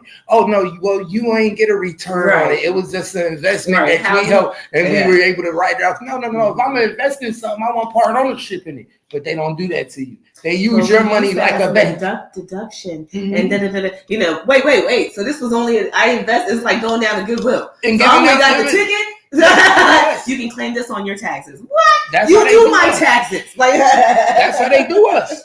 That's the white man know how to invest and say I get profit back. That's how they do us. They actually even tell you that's how they do us. They'll have you investing in some shit and you're not even getting a return on your money. Right. That's how I can't remember the name of the company. We were watching it years ago, but Damn. Anyway, it was property investment, and they were doing people the same way, having people invest in the property, and they were thinking, oh, they get a little piece of these big commercial buildings, and they weren't. They were just investors into getting the money to purchase it. So then when they were looking at their paperwork and they were trying to sue and do that fraud thing, it might have been on American Greed. And they were like, well, no, you were just that, an investor into the property. And under this, you don't have any attachment to anything he got going on. So this guy was just banking money, buying these properties, and these people were giving him the money to do it as investors. And they were believing that they were going to get. You can be an investor that's investing in your name just being attached to something, or you can be an investor that's getting a kickback. Right, because some people it's all about the verbiage. Some people out there will just. We live in a life where we got Cash App and all, and GoFundMe. Some people will just give you money. Some people invest because they can. They've got other shit going on. We forget that there's people out here not working hard because they've learned how to play with their money and they could just do it. It wasn't until I started sitting in those IRA seminars that they make you sit when you work corporate, because they try to figure out how to get you into all of these programs. They give you free lunch and they have you sit through all of these seminars on how to invest your money. And then you have people that answer questions and they come to work all day and they're living off of a 401k. And you're like, damn, I'm living because I got to pay my bills. I come every day because I need my 40 hours and I need all of this. And some people have figured it out and they just come in here so that money rolls into the 401k. All of it. Right. And you're living off of a whole nother investment. Nigga, I can't wait to learn how to do shit like that. But right. Basically, what you're saying is basically that person might have a rental property and that rental property pays for his mortgage. Right. Other streams help. So now he's not going to work to pay for his livelihood. No, look. So he's not going to work to pay for his home because he already has 2 properties out there. If you got 2 or 3 properties out there, them properties is already paying for my property. Or I might own my property. Them properties are paying my taxes. So now when I go to work because I want to go to work, I don't have to take that money and bring it home as a paycheck. I can say put my whole paycheck in 401k. Or I can say put 2 paychecks in 401k. And guess what? Them 2 paychecks are getting doubled every time. Right. And we never get there. We never get there because in the world we live in, people work to work. You never figure out how to put your money into that position to where you could be playing off of it. Be owning shit. We don't be owning shit. We'd be afraid of investing. We'd be afraid of letting go of our money. Right, we don't. But to get to that level, because you always look at the people who's working hard, and they rich, and they got a lot of money. These niggas work hard, but there's some people out here that have figured this shit out. I'm trying to get there. Like me. We are there. No, but we have, because there's been plenty of times where we were just chilling. I've been able to be off of work. People do that too when you know how to play with your money. Figured out we own our own house. No, not just owning that. The big thing, Keith, is I've been able to be working for a year and a half, and be able to pay, and we was going out. It ain't even about that. It's about ownership. I'm talking about being able to live off of your money. A lot of us will work every single day for the rest of our lives, and people won't have the advantage to just take off 1 year and be able to live your life. Remember, at the end of the day, we talk about it all the time. Irv Gotti, everybody's saying that. You only get this one time. There's no do-overs. Regardless of what you think, there's no do-overs. And a lot of us live every single day working for every penny we keep. So if you make it to a point to where you can take 1 year, 2 year, time to just relax and enjoy a little bit of life, then that's all you get. Some people can learn how to use their money and keep them home for 10 years. I've been fortunate enough to be able to be home sometimes, and we go out every day. We buying furniture, we buying shit because you know how to work your finances. I'm trying to get to the point to where I'm just working for my 401k and I don't have to really do shit. You get what I'm saying? I'm trying to get to the point where I don't even got to work. Exactly. But and the way I look like it, we'll die before we get to have that type of freedom. But they have to have ownership. The key to it is having ownership. You have to buy something, invest in something. I don't give a fuck if it's an acre of land. Right. You got to invest in something. If you don't invest in nothing, then you'll never have nothing. Niggas buy cars, but you have to invest in something. Even if it's your own business, you got to invest in something to get to something. Whatever the business is, right? That's what I said. We ended up investing. I invested in the business first, since it once start production, to the point we were able to build up to what? Invest in the house. Now we got a house. Now guess what? That puts you on the monopoly board. Life is like Monopoly. It is You cannot get on the board in Monopoly until what? Until you start buying property. Whether you buy something on the board, you just be a nigga going around the board. Right. Where now you're about to enter everybody's mind into the matrix. Okay, so you don't even realize the energy that you're transferring into here, right? Because you're relating to the game that we done played since we were children, right? That's you don't get on the board until you start investing. You live in the United States of America, where this place runs off of commerce. Yeah. If you ain't got no money, they look at you like you ain't shit. I don't want to afford to take care of you. You're just a liability. That's why you see people out in tents on the street. They leave you there. Not on the board. You're not on the board. Nothing you can do. I have to invest in you.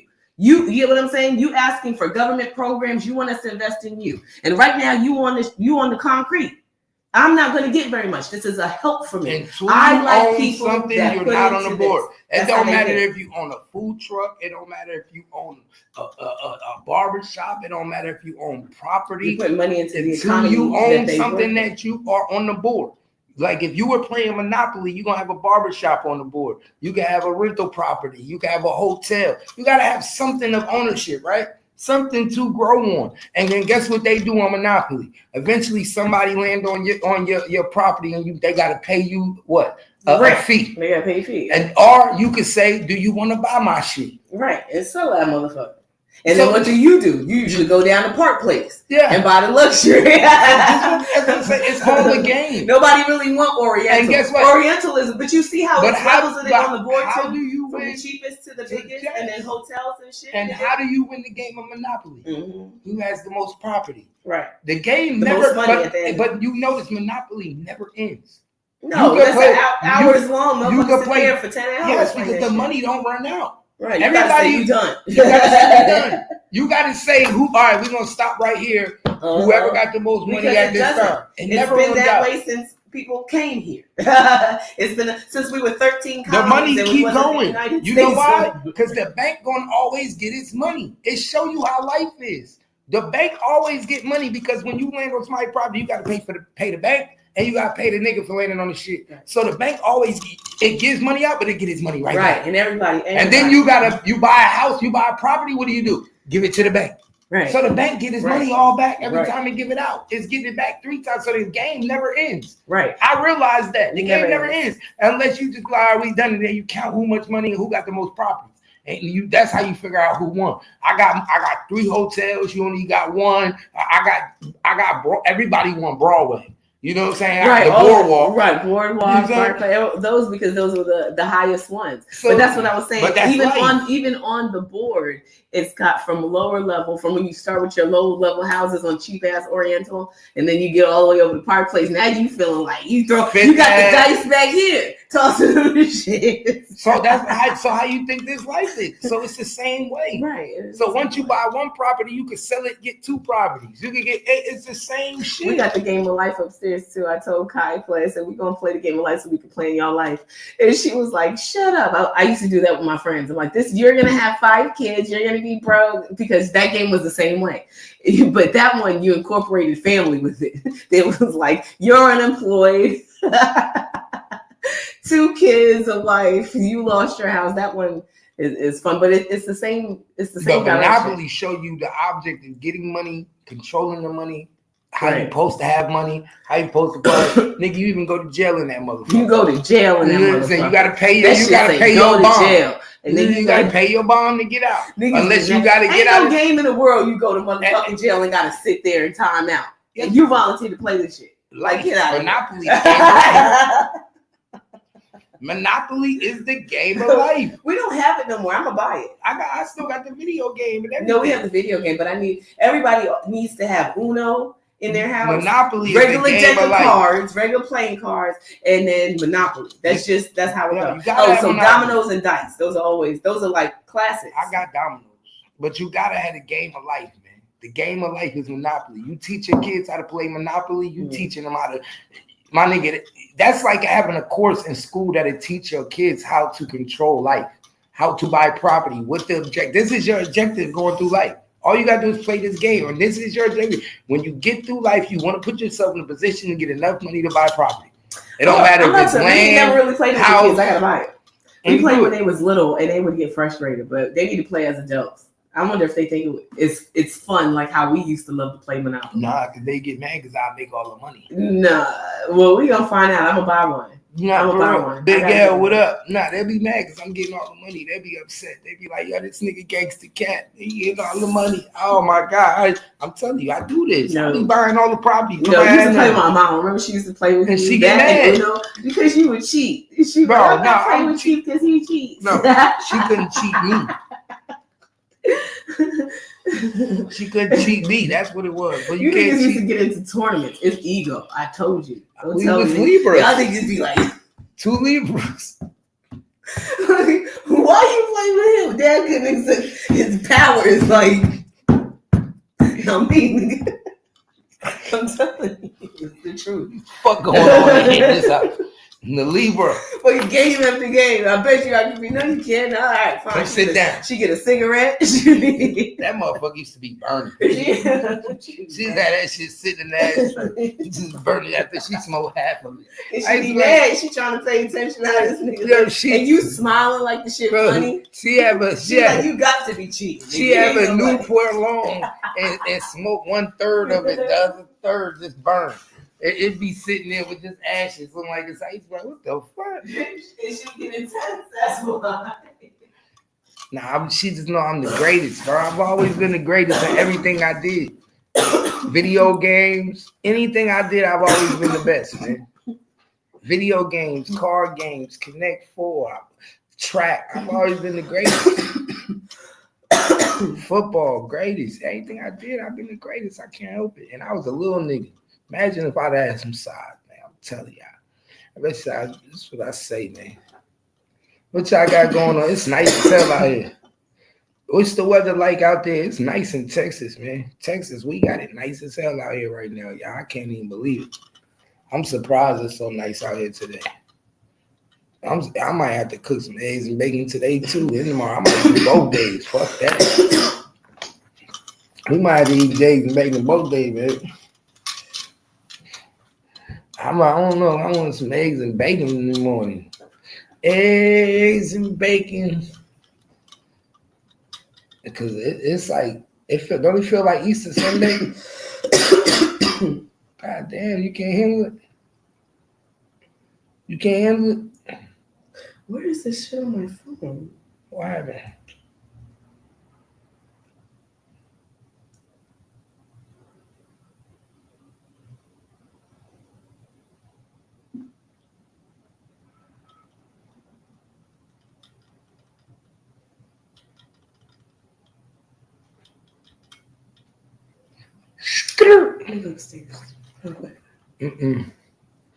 I need a nice milkshake today.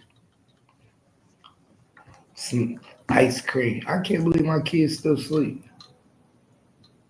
Well, they're probably up a lot later than us. I gotta have Clay fix my lashes today. You said what? She's gonna fix my lashes.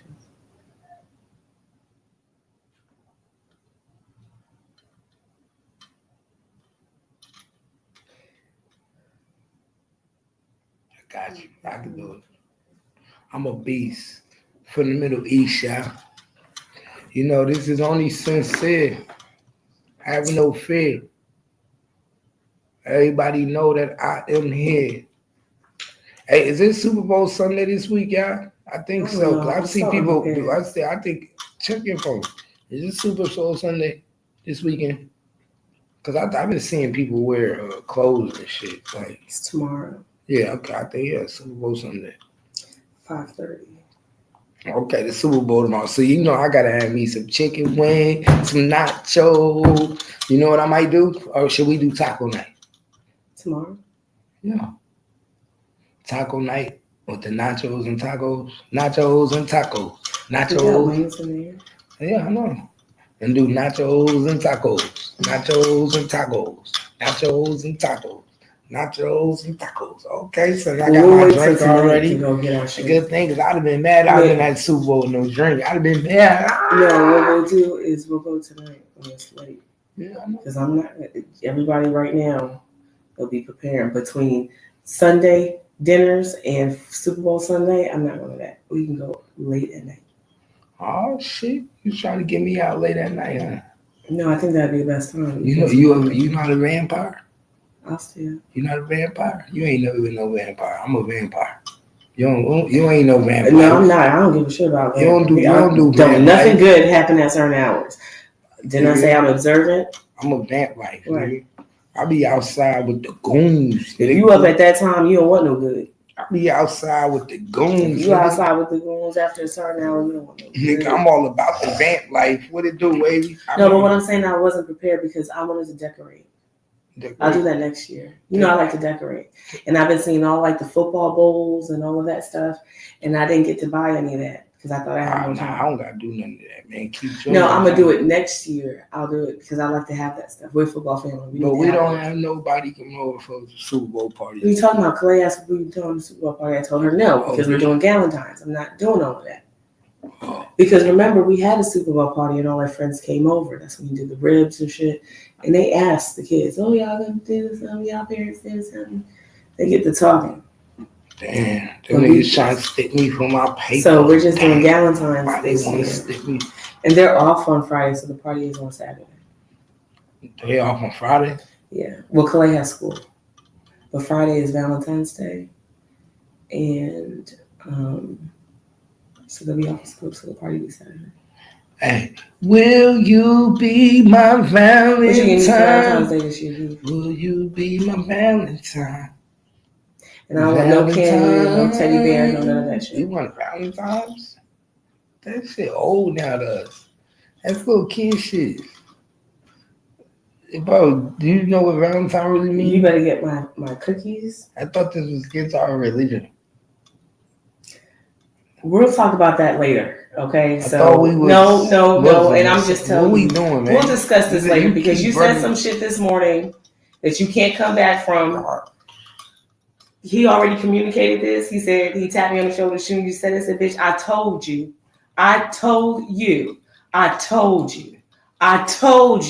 So I'm like, something's gonna happen, okay? Some decisions need to be made because you know I don't play. There's no way I can stay with that. There's no way. That just doesn't work for my soul. So we'll discuss that. I thought you knew you was rocking with Lucifer. No. You knew who I was. No. Now you forget. I didn't know. I didn't know.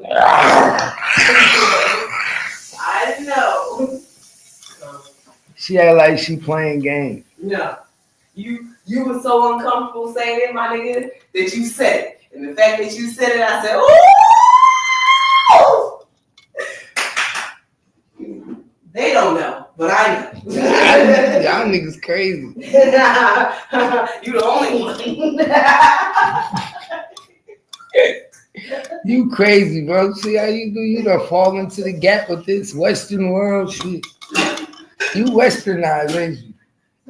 Yes, you is. No, I'm not. You can never come to Dubai, to where my people at. Israelites.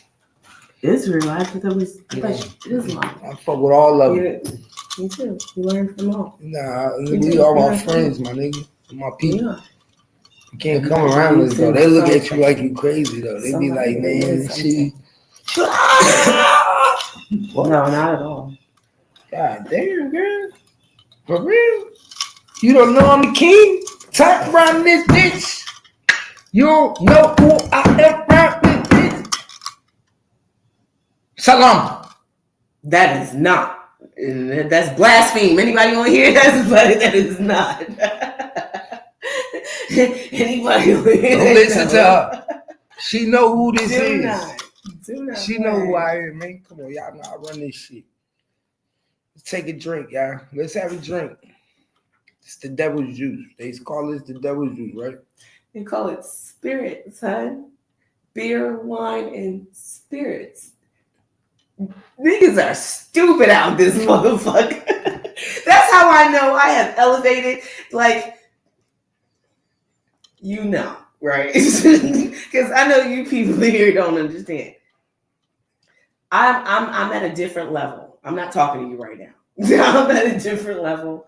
My level of understanding, my level of clarity is insane to the point that if I don't bring myself back down to the level of humans here, I will be alone because I read too much, and I'm not a person that spent their time hanging out with other people, being influenced, going to clubs and being there. I raise my kids. I stay sheltered.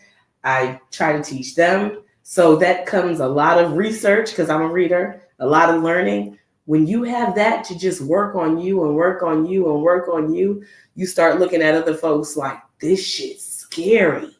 You got me down here with this? No wonder I need to attach myself to the spirit because this is a fucking horrible place. Talking about heaven or hell, once you create your heaven within yourself, you realize you're within hell. And it's a hard fight to be down here with these motherfuckers. You talking about people cheating, lying, killing, doing shit to children, eating motherfuckers, dismantling people's body parts. What? Hell yeah, nigga, I've got all the discernment I need. I know this ain't the place. How do you have me here, God? This place is crazy. That little old me. Hey, hold up. You left out freak offs. Freak offs, all of this shit. This is the fucking underworld, nigga. That's why you gotta save your spirit. For it go down in this bitch. This place is treacherous. It go down in this bitch. And I can't go down. Nobody who like to play in the devil's nest. That shit is scary. And see, you're not playing in this 50, you know, nigga, trust nobody around this motherfucker. People trade on you in the physical. They damn sure don't care about you in the fucking spirit. And nigga don't care about loyalty. Loyalty comes from internal. And niggas will take a picture with another motherfucker in front of your face. And no. You already showed me you're not loyal. Your spirit fucked up when you went over there to do this shit in the first place. You're not a good person. And you don't have me with good intention in mind. I can never fuck with you. They about to make a movie now. Rick Ross came on. BMF movie coming soon. He won. Rick Ross won. He did what he did. He did his job. His job was to get him away from him to take over. Yeah. Sometimes niggas ain't as smart to go to the next level. Sometimes niggas can only get past the first step. I got him. Now what you gonna do with him, my nigga? So that's why 50 is gonna get the laugh because he's gonna be when you know, you know. Sometimes bitches could only get the nigga. They can't fucking keep him. You get what I'm saying? So, nigga, you was already wifed up over here. So you went to the side bitch, my nigga. Ha. Because the side bitch don't get to keep the nigga. That nigga ain't gonna do what he needed to do for 50 put your son, not you. You were not here. He gave the generational wealth to your son. He put him on. Lil Meech only walking through the fucking airports with guns in his bag and acting like he that nigga because he playing you. Nigga, he playing you. Bitches just trying to fuck with him, singing chicks and all types of shit because he playing you.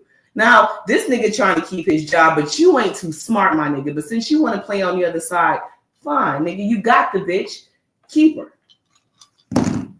That Rick Ross gonna keep him. Okay. A lot of niggas say that shit. They gonna make some Tubi movies, man. He gonna be the face standing at the front of the fucking car show. Nigga, get out of here. He gonna be waving everybody to fucking. He gonna be the nigga taking pictures with everybody at the car show. Look for the BMF Tubi movie coming soon. I don't give a fuck what nobody talking about. That's right. You better hit that Tubi stream. Listen. Don't play no games. That's right. I said fuck Star. Matter of fact, we might get a Tubi series. Right, say fuck stars, y'all. We on Zeus with this shit. Nah, we might get this shit going straight to Tubi, y'all. I'm telling you, this shit going straight to Tubi, y'all. We might get a Netflix series. We might get a BMF Netflix series. We might get to see the real Big Meech in this bitch now. It's gonna be the real Big Meech. Lil Meech gonna have to take a side note.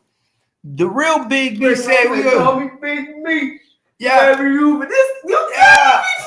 stop 50. I'm team 50 all day. Don't play with Big me. Meech. Don't play with me. And Rick Ross took the real Rick Ross name too. Hey, this shit is big. Don't play with me. Hey, this shit is Rick big Ross now. that took his name from another boss. Stop. So this shit is big now. 50 know what's up. That nigga finna drink. He don't drink and smoke. That nigga about to pour some shots for the other niggas that's really on a real team. Like, stop. I don't believe it at all. I don't. Stop. It's going down. Everybody else can be fooled. I know exactly what's going on. It's about to go down. We gonna see. It's about to go down. Remember I said, we know it's about to go down, y'all. Rick Ross got that money. See, the only reason we got this problem, Big Meech came home, 50 didn't want to put no money in his pocket. See, this is what y'all don't know. You say you need another check? This is what y'all don't know. Because remember, when Meech came home, he took a picture with 50 first. Now, the picture wasn't Meech wasn't smiling in the picture like he was smiling on Rick Ross. You ain't see that picture? The Meech and 50 picture when he first came home? He was with 50 first. But obviously, 50 didn't lace them pockets. You heard the text message that Little Meech said. Rick Ross laced my dad pockets until the next shit. Get the fuck out of here. Where does that sound right? I must be on one today, y'all. I'm not even gonna cap. I took a shot. He didn't feed my nigga. No, don't play me. So you gonna go take a picture with this nigga because he's giving you money right now until the season start, nigga? You thought you was coming back? So you thought you were gonna go take a picture with my enemy and hold it off, right? Until the season start back over here where I've employed you. Who are you fucking with? I'm Big You was hot Meech. bitch, ain't you? You gotta be. I'm Big like, Meech. because the logic don't make no sense. It don't matter, nigga. I'm telling It don't Meech. matter. Your son is on the show playing you. You come out of jail, right? Like, this is where these celebrities And Big Meech came to you, asked Hold you for some money, and you didn't break no right bread. now, see, we don't know anything about that story. That's what I'm saying. He had to. Something Think about it. transpired, definitely. He definitely between had him to. going from 50 to, Exactly. right. And But understand, when you go over here, there's no more money to be made over here. yeah, but you should have His son gave me didn't that. understand You that. should have gave me that so I didn't have to go to him and get the money from Right. him. Okay. Well, let's figure out. Well, what was the reason you think that 50 didn't? You said why he didn't? Because 50, he greedy. Everybody know 50 greedy. 50 ain't just giving out money like that. He greedy. Right. But is he entitled to just give out money like that? No, he ain't. Right. And since he didn't, you showed where your loyalty lied. So, Yeah, nigga, he did. so you have, like I said, you He get went no to more go bags get the over bag. here. He fell into the trap. Right. No, you went to get a stipend, nigga. You better hope there's another bag over there. You left a bag for a quick check. You went down to PLS. That's what it is. You didn't want to wait for the bank to approve you. You went down to PLS. Yeah. So you went to PLS, my nigga. So the bank is you're no longer in need, right? So that's what it was. So I'm not entitled, like your son is on the show. I'm not entitled to take care of you. But if by chance I don't, that's the move you make. Boom. Thank you for telling me. Thank you for telling me. Happened. There's no more bags to get here. So it's clean cut, right? You made your decision. You went to PLS. Mm-hmm. You got your shit. But shame, your son can't borrow from the bank no more. We don't even want him here as an employee. We don't represent that company. So you lose your bag because the person that you were pretending to be made a decision. I think Big Meech think he bigger than 50. I think so. And that's why I'm saying, hopefully this move was the right move. You know how some niggas feel like, yo, come on, my nigga. I let you my story. My son, like, if anything, yeah. I'm bigger than you, my nigga. Like I'm Big Meech. I hope it's the right one. Niggas gonna throw bags at me. I think he feel like people gonna throw bags at him. Mm-hmm. Okay. I think the BMS brand. I think he feel like but was the brand people throwing alone. back? No, here's the proof is in the pudding. Were people throwing bags like that before? Nah. Okay, then. So niggas wasn't even reaching out. So if nobody was reaching for the project, why would they want to fucking buy it now when they had the opportunity to buy it before? Because 50 Cent made it hot. Right, he made it hot. Yeah, but nobody was trying to make it hot before because motherfuckers really didn't care, right? He made that shit hot. He made your son hot, right? Because I didn't know who the fuck he was before. We knew he was his son. We seen some Vlad interviews. That was it. But that nigga became hot when he was playing his daddy, right? Yeah, so exactly, it's all one and the same. There's no way around it. Nigga, you went to PLS, so hopefully that bag is deep over there. And look, And that nigga only taking interest in you because I invested. So hopefully he invests the same way. It's just like the record game. It's just like any other fucking business you're doing. Hopefully that nigga got you. Because that's what how you long will he have you? Period. Like I don't trust no nigga because, like I said, any nigga that you got baby mothers coming out saying that they don't take care of their own kids, that don't fuck with them, what makes you think he give a fuck about you?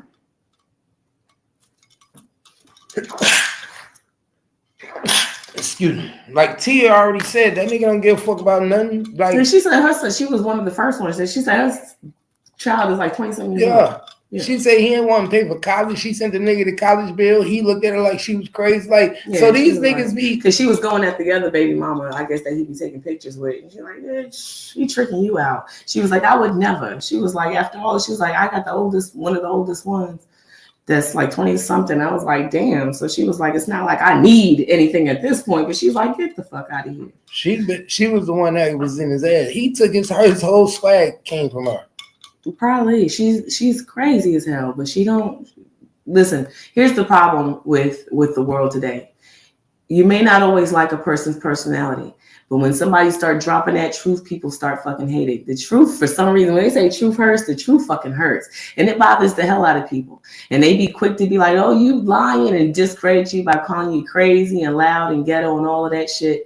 But people can't take the truth. And I learned that because I watched that Shannon Sharp with Cat Williams, and I didn't feel like he was lying not one bit. But when you have the truth, people get so fucking uncomfortable. They get so scared, and it's because they can't live in their own truth. So they damn sure don't want you fucking telling it. Mm-hmm. So they do whatever they can so that they can discredit you, make you look like, but it's something so simple as telling the truth. People are like, nah, you lying. That don't sound believable. No, you sound fucking believable. You know it is what it is. The nigga ain't shit, and y'all support him. He's not a good person. If he can't take care of his family, that means he ain't good in fucking business because he's shady to his own fucking children, people he produced. Mm-hmm. He's not a good businessman. And we'll be like, well, no, he's rich, but we don't understand as people from the bottom that just being rich don't mean that you're a good fucking person. Nah, for real. Pastor 9, what up? So he said, oh, nobody like her. Tia crazy. There's no why, because she's telling the truth. You don't like how she deliver it. No, you think she ghetto, she loud, but she's very blunt. She's very blunt. But people be like, oh, she's ghetto. She's like the same thing with Tokyo Tony. I watched her a few times, right? Bro, did you hear what she just said? Tokyo? No, Tia. No, I didn't. She did a video yesterday and she told Meek Mill, you I don't even know why you even acting like you wasn't getting pimped. She was like, because I was with William when he did your deal and he bought you a house, your mama a house, and took it back from y'all. Mm. Remember how we talking about they put they make it look like they giving you something, but they put it in company names and they put it in their names. Like these niggas, and so they do that. So when they done with you, you don't get to keep what they give you. Hell no, ain't nobody trying to. You gotta buy this shit your damn self. Ain't nobody giving you nothing to fucking keep so that they can have to worry about collecting off of you later. Nigga, like and you gotta understand the time frame in this industry. Like, and especially now more than it was in the past, because a person on the internet, a regular person, you right here sitting at your pool table could go viral, boom, like that, right? And people will want to look at you. Top people look at you. Why? They know they're not going to keep you forever. They know the wave. It's only temporary, right? But they look at how much they can make on you in a short period of time. Why? Because people are people. They got addictions, baby mamas, problems with their own self-esteem, emotional damage. What can I get for this short period of time? And the more that I can get out of you in the shorter period of time is best, because you look at people like Whitney and all of these people that have longevity in these games, these actors.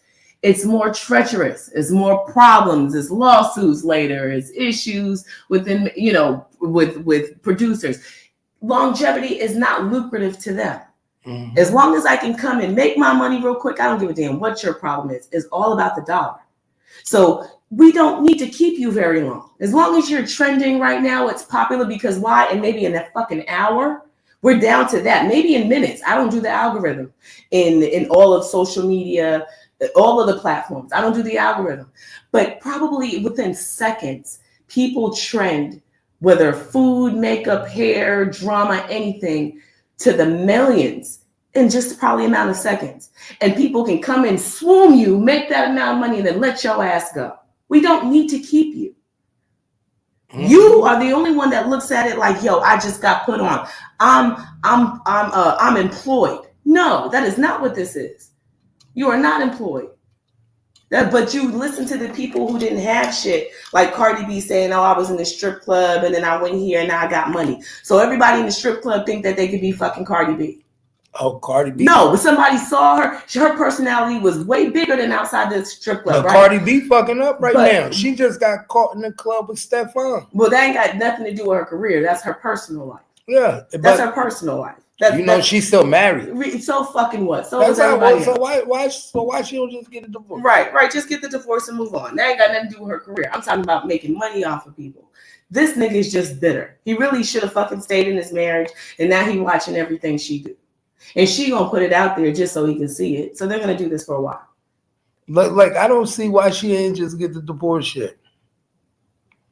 If you don't want that nigga, just go. But they've done this before, where divorce was on the table, and then they came back and rescinded it and worked out their marriage for the kids.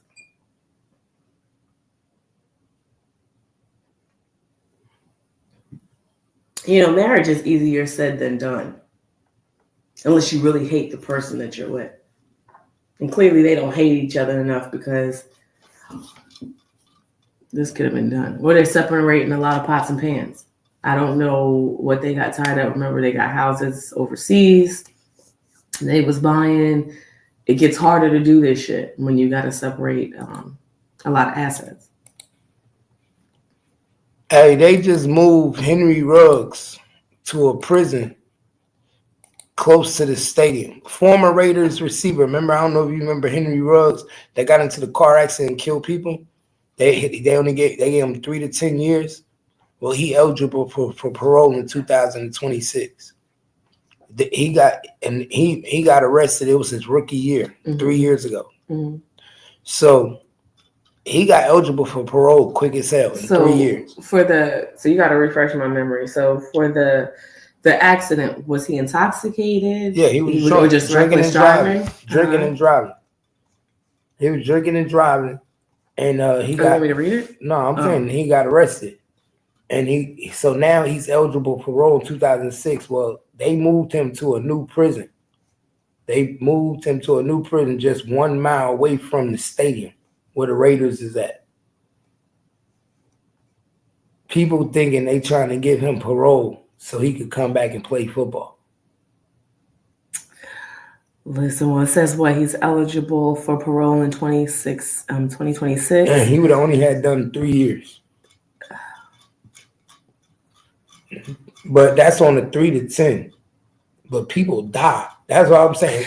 And you said this was drinking and driving? Yeah. We tend to see this a lot in these situations. You know, I was talking about it earlier, how I'm a person, if I have a drink, I like to be home for the evening. But some people get out on the road and they do it. And unfortunately, to me, the sentencing for people when they're dealing with, you know, under the influence or intoxicated, it seems just so light. It is. It's so light, you know, because people, you know, it had to be the seriousness in this situation, but I've seen places where people just get probation and life is lost. And I don't get it. 3 to 10 is still light, and he about to get out. A lifetime of someone, a father, a mother, a child. You know what I'm saying? Life is not it's not valued. I think whenever a life is involved, my nigga, ain't no way you getting out in 3 years. Ain't no way you come on, bro. That's a complete insult. If he get parole, that's gonna be crazy, bro. Oh, and then to have someone get back on the football field is a complete insult. A complete insult. We have a disregard for life that we're even, you know, taking account of people's sentences. This is the only place that I realize that we'll do things like this here. Oh, you know, he robbed that little old woman, you know what I'm saying, took her purse and killed her, but, you know, he was hungry. So it's okay. Well, he was only intoxicated while he was driving the vehicle. killed somebody, but he gets to redeem himself. But it's okay. You know what I'm saying? This is the only place that I see shit like that, where we make excuses for the crime and the people who are the victims, they just get fucked. Oh, it's okay. He was hungry. That's why he shot that guy. He needed his wallet. It's hard out here. Everybody's hungry. No, this shit is not okay. It's not okay. A loss of life should be valued more than someone trying to come out and live their life and get redemption from society. People don't even get the opportunity to live out their life the way they should. This is not an illness or a disease that took a person out or a natural cause. This is an incident from someone else interfering with your life. And they get 3 to 10 years, may possibly get to play football again. But everybody, and then you use the nonsense that this is why I don't engage in it. You're like, oh, well, everybody deserves forgiveness. Forgiveness is for God. Down here, you fucked up and lives were taken at your hand. There's no coming back from that. 3 to 10 years. And I don't give a shit that he played football. That shit's insane to me. Because if it was my dad or my mom trying to get to the grocery store or my kids trying to be on the highway to get somewhere, 3 to 10 years. I don't give a fuck about you being who you are. 3 to 10 years ain't shit. I'm going to keep it real. 3 to 10 years ain't shit. That ain't shit, y'all. That ain't nothing. That's crazy, y'all. That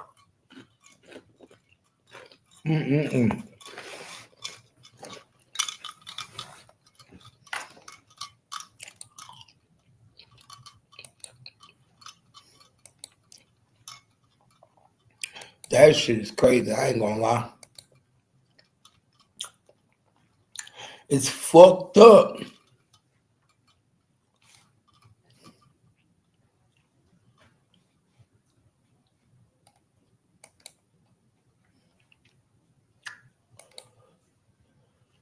I need to make me something to eat. It's Saturday.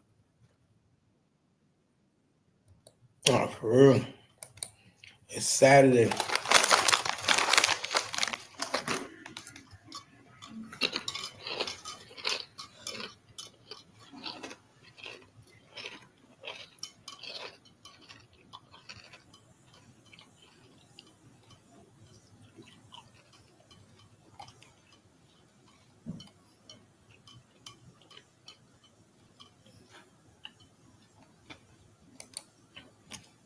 Hey, we be right back though. I'm about to end this live and come right back, y'all. We about to end this live and come right back. It's turn up time. I'm about to start cooking. I'm about to cook this eggs and bacon. What you mean? It's turn up. I'm hungry. It's turn up time. Hey, baby. It's turn up time, y'all. So we coming right back. I'm gonna end this live. We coming right back. Yo, y'all already know what time it is, man. Let's go.